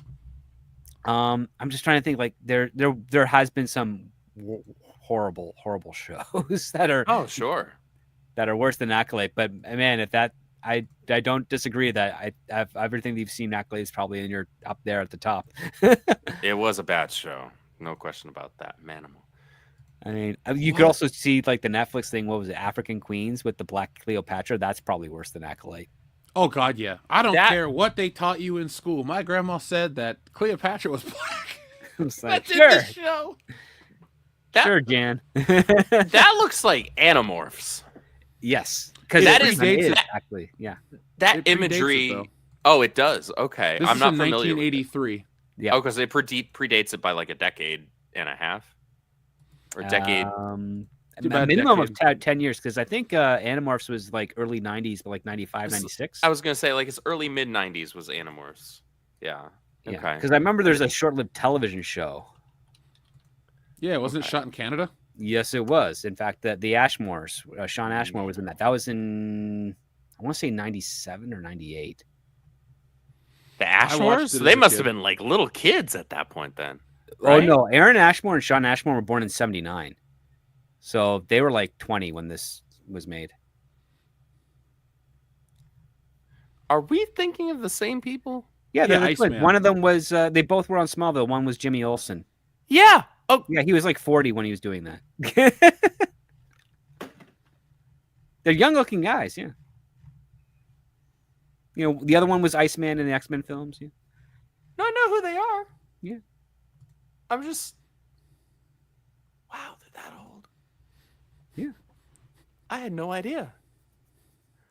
I don't know how to feel right now. That's really weird. I thought they were only like a couple of years older than I was. Yeah, by a couple of decade. 1 decade, yeah. It's only Like- 1 decade though. You're closer in Those age are to some them. young-looking dudes then. Oh yeah, they're only 5 years older than I am, essentially. Because they looked the same age as me when I was seeing them on Smallville and in the X-Men films. Okay, so in the X-Men films, no, like he looked like he was a few years Well, I old. mean, yeah, like he was 20, so he would be able to pass. That as was a the teenager. other Ashmore. And then when he was in his 30s, he was in Smallville, and now he's mid 40s. What the hell? Well, I mean, more power to him for really good genes, I guess. Yeah. I hope I age like that. I'm already not. It's fine. Whatever. Well, I mean, there's always plastic surgery, my friend. Yeah, I could pull a Lindsay Lohan and spend like $300,000 to all of a sudden look like I'm 21 again. But I don't she think that doesn't worked look though. like she's 21. I know she's gone through some shit, so I'm not going to make fun of that. Well, but- she's recovered now. Yeah, she's Okay. recovered. Well, like she recently we'll make fun had of her some then. like major work done, and now she actually genuinely does look like she's in her early 20s again. I never liked Lindsay Lohan, even back in the day. I liked her in Parent Trap when Oh, that okay, movie that movie came was out. Wolf. Yeah. That movie was like that movie was like a household staple for me and my family. Like my That was mom, a my remake, dad, my too. sister, and I. Yeah, we would all watch that, and we owned the original as well. Like, but we would all watch that one fairly regularly. She We doesn't all even just look like really the liked same person. Nope. I looked no, her up. not really. I mean, I think probably remember wouldn't look the freckles, right? same with $300,000 worth of work either.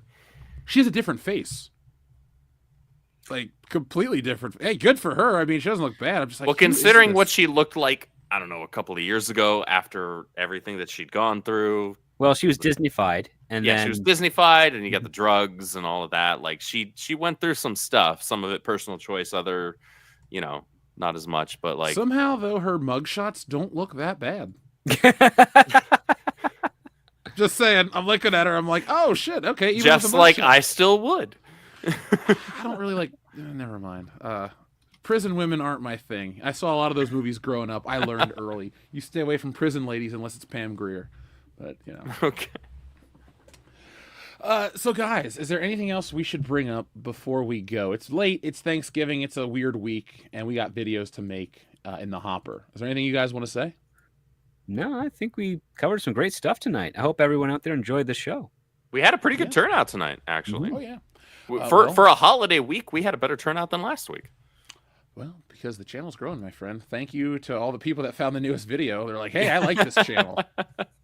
So yeah, we love what we do. Now, folks, like I said, if you need something for Christmas, guaranteed. I ship out books almost daily. I took orders to FedEx 2 days ago because I had international books, and I ship stuff out every day. So if you're like, man, I know somebody that kind of likes comics or Star Wars, this is the book for you. But you can find more of that in the future. We are going to go have a nice night. Is this the go-home show of 2024? No, TLJ Screwjob. Just because there's no show on Thursday because it's Thanksgiving, the guys and I will be back next week. We have to do our end-of-year closeout. What is the biggest piece of crap I saw at the movies this year? Is it Madam Web? Is it The Crow? Is it Venom 3? What about Is it Craven something that's else? coming up? You know Is what? that I still can't- coming out this year? Yeah, it's I coming think out. so. And it's actually going to be premiering while I'm in LA. I'm going to try and see if I can get into the premiere. Man, I am so thankful that I get Sonic 3 and no, Mission Impossible's next year. Never mind. I get Sonic 3 this year. I'm looking forward to that. I think Craven the Hunter is going to make like $9 international. That's Not my on guess. net. I'm being positive here, bro. Okay, it's gonna make a profit of $9. I actually like the actor too. He just has Sharon like Taylor the worst. Johnson? He has the worst agent ever. He's got work, so he's got a good agent. He has terrible taste in what he picks because Hollywood is trying to make him a leading man, and he's not. And he's No. just not. He's kick-ass to me still. I think he's Yeah. a specific type of leading man because I maybe I'm in the minority here. I probably am. I really liked him as the lead in Godzilla 2014. He was fine. It was weird that he was teamed up with Elizabeth Olsen, his Right, Marvel because he sister. plays husband to her in that, but he plays her brother in Age of Ultron. Yeah. I think he was good in Bullet Train. I haven't seen that. I forget him in Bullet Train. And I actually didn't mind him as Quicksilver either, now that I think about it. Yeah, He well, wasn't as good as supporting the roles, other he's one, though. really he's fine. He was a closer Quicksilver in terms of to the comics than What's-His-Face was from the Fox films. right. Because What's-His-Face to the Fox films was really just Impulse. He was just Bart Allen. I know this is gonna hurt people. I don't really like Quicksilver. That's like fine. at all. He's not just- meant to be a likable character, actually. He's meant to be an insufferable douchebag. I got his action figure on the shelf because he came in a 3-pack with Wanda, but I only bought it to get Magneto because it's Magneto. Yeah. But he's Aaron Taylor Johnson's an okay actor that I would watch him in many things. So, Script, if Craven is the worst movie of the year, I'm gonna owe you something because I'm guessing it won't be as bad as The Crow. They did do a good job with this poster, though. He at least doesn't look like crap. No, I agree with you. There's a lot of antlers behind him. I think they're trying to How go many for moose some did like he kill? they're trying to Oh, go those for are some more pseudo reindeer. Game of Thrones vibe. You know that. Oh yeah, like what they did with T'Challa and him sitting Yeah. on his throne, which is really Exactly. just them copying what was done with the Phantom in 1996. 'Cause they That had is an cool underrated silhouette shot. movie. That is a great movie. Yeah. I love the Phantom. I saw it in theaters as a kid. I even got this really crappy Phantom action figure of him riding on a horse. It looked like he had a grape for a head, but it was the Phantom, and Billy Zane was cool. We met him at a con, and Dion hugged him in a turkey suit. So, folks, go back into our archives and check that out. Dion put on his Not a turkey horse suit. suit. No, you can't be what you're afraid of, but you are what you eat. So Dion, I guess, is a. But jive that's how you turkey. get over your fear. It's exposure therapy, Jeff. No, I have a lot of friends that have worked with Billy Zane on the straight to DVD stuff, and they all sing praises of how funny he is on set, but also how much he's willing to help younger actors hone their craft if they're unsure of what's going on. It's like, dude, he deserves a bigger career than what he has. Agreed. Mm. Titanic should not be his high point. I think Billy Zane needs a Brendan Fraser comeback where he gets some accolades, maybe not an Oscar, maybe an Oscar. I think he can pull it off. It all depends on the role. But as an actor, I'd like to see Billy Zane in A-list movies, and it not just playing the dad. He can play cool stuff too. So come on, Hollywood, we want Billy Zane. Folks in the chat, if you want Billy Zane, press 1 in the chat. We have a new super chat from our friend Xavier to God. Both Quicksilvers were in Kick-Ass 2010. Oh, were they? I've never seen it. You've never seen Kick-Ass? No. Wow. That's like a you movie, man. I think you really Is like it? that movie. Is that actually a me movie? The first Kick-Ass is kind of like Spider-Man. It feels kind of like a Spider-Man movie. It's very much Spider-Man, just with Mark Millar writing and John Romita Jr. drawing. But yeah, check out And you also Kick-Ass. have Nick Cage in it, and he does actually some great work in that movie. Does he? Okay, so is he Big like Daddy? Nick Cage being Nick Cage, or is he Nick Cage being like, I need this paycheck? Oh, No, he's not doing either of those, man. It's I don't want to say anything more than it's Nick Cage in a way you've never seen him before. He's Batman, dude.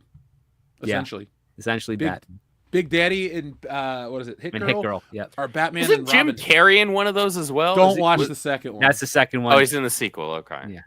Okay. Yeah, Alright. Mark Strong's in the first one. It's a hell of a cast. All right. Well, I'll Yeah. think about it. I'll think about it. I think you should. Oh wait, hold on. Look up. I WCBS. generally take your recommendations to heart. Oh, TLJ Screwjob, thank you. He told us everyone how to find the Tales from the Hood 2 review. Look up WCBS movie worse than TLJ for Tales from the Hood 2 review. Yes, we watched it on my 30th birthday.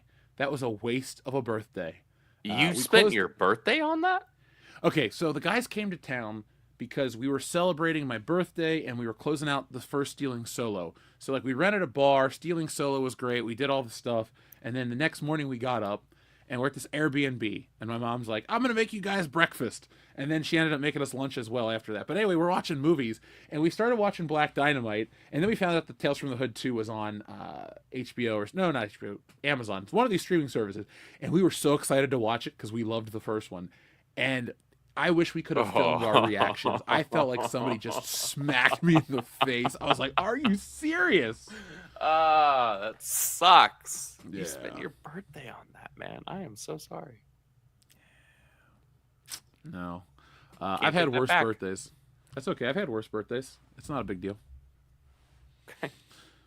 But we're not going to go on to that. This channel is not for me to vent about bad birthdays. It's to say, folks, thank you for watching, and I'll be back next time with more with all these wonderful co-hosts. So until next time, folks, be smart, be safe, be cool, but always be excellent to each other, and happy Thanksgiving.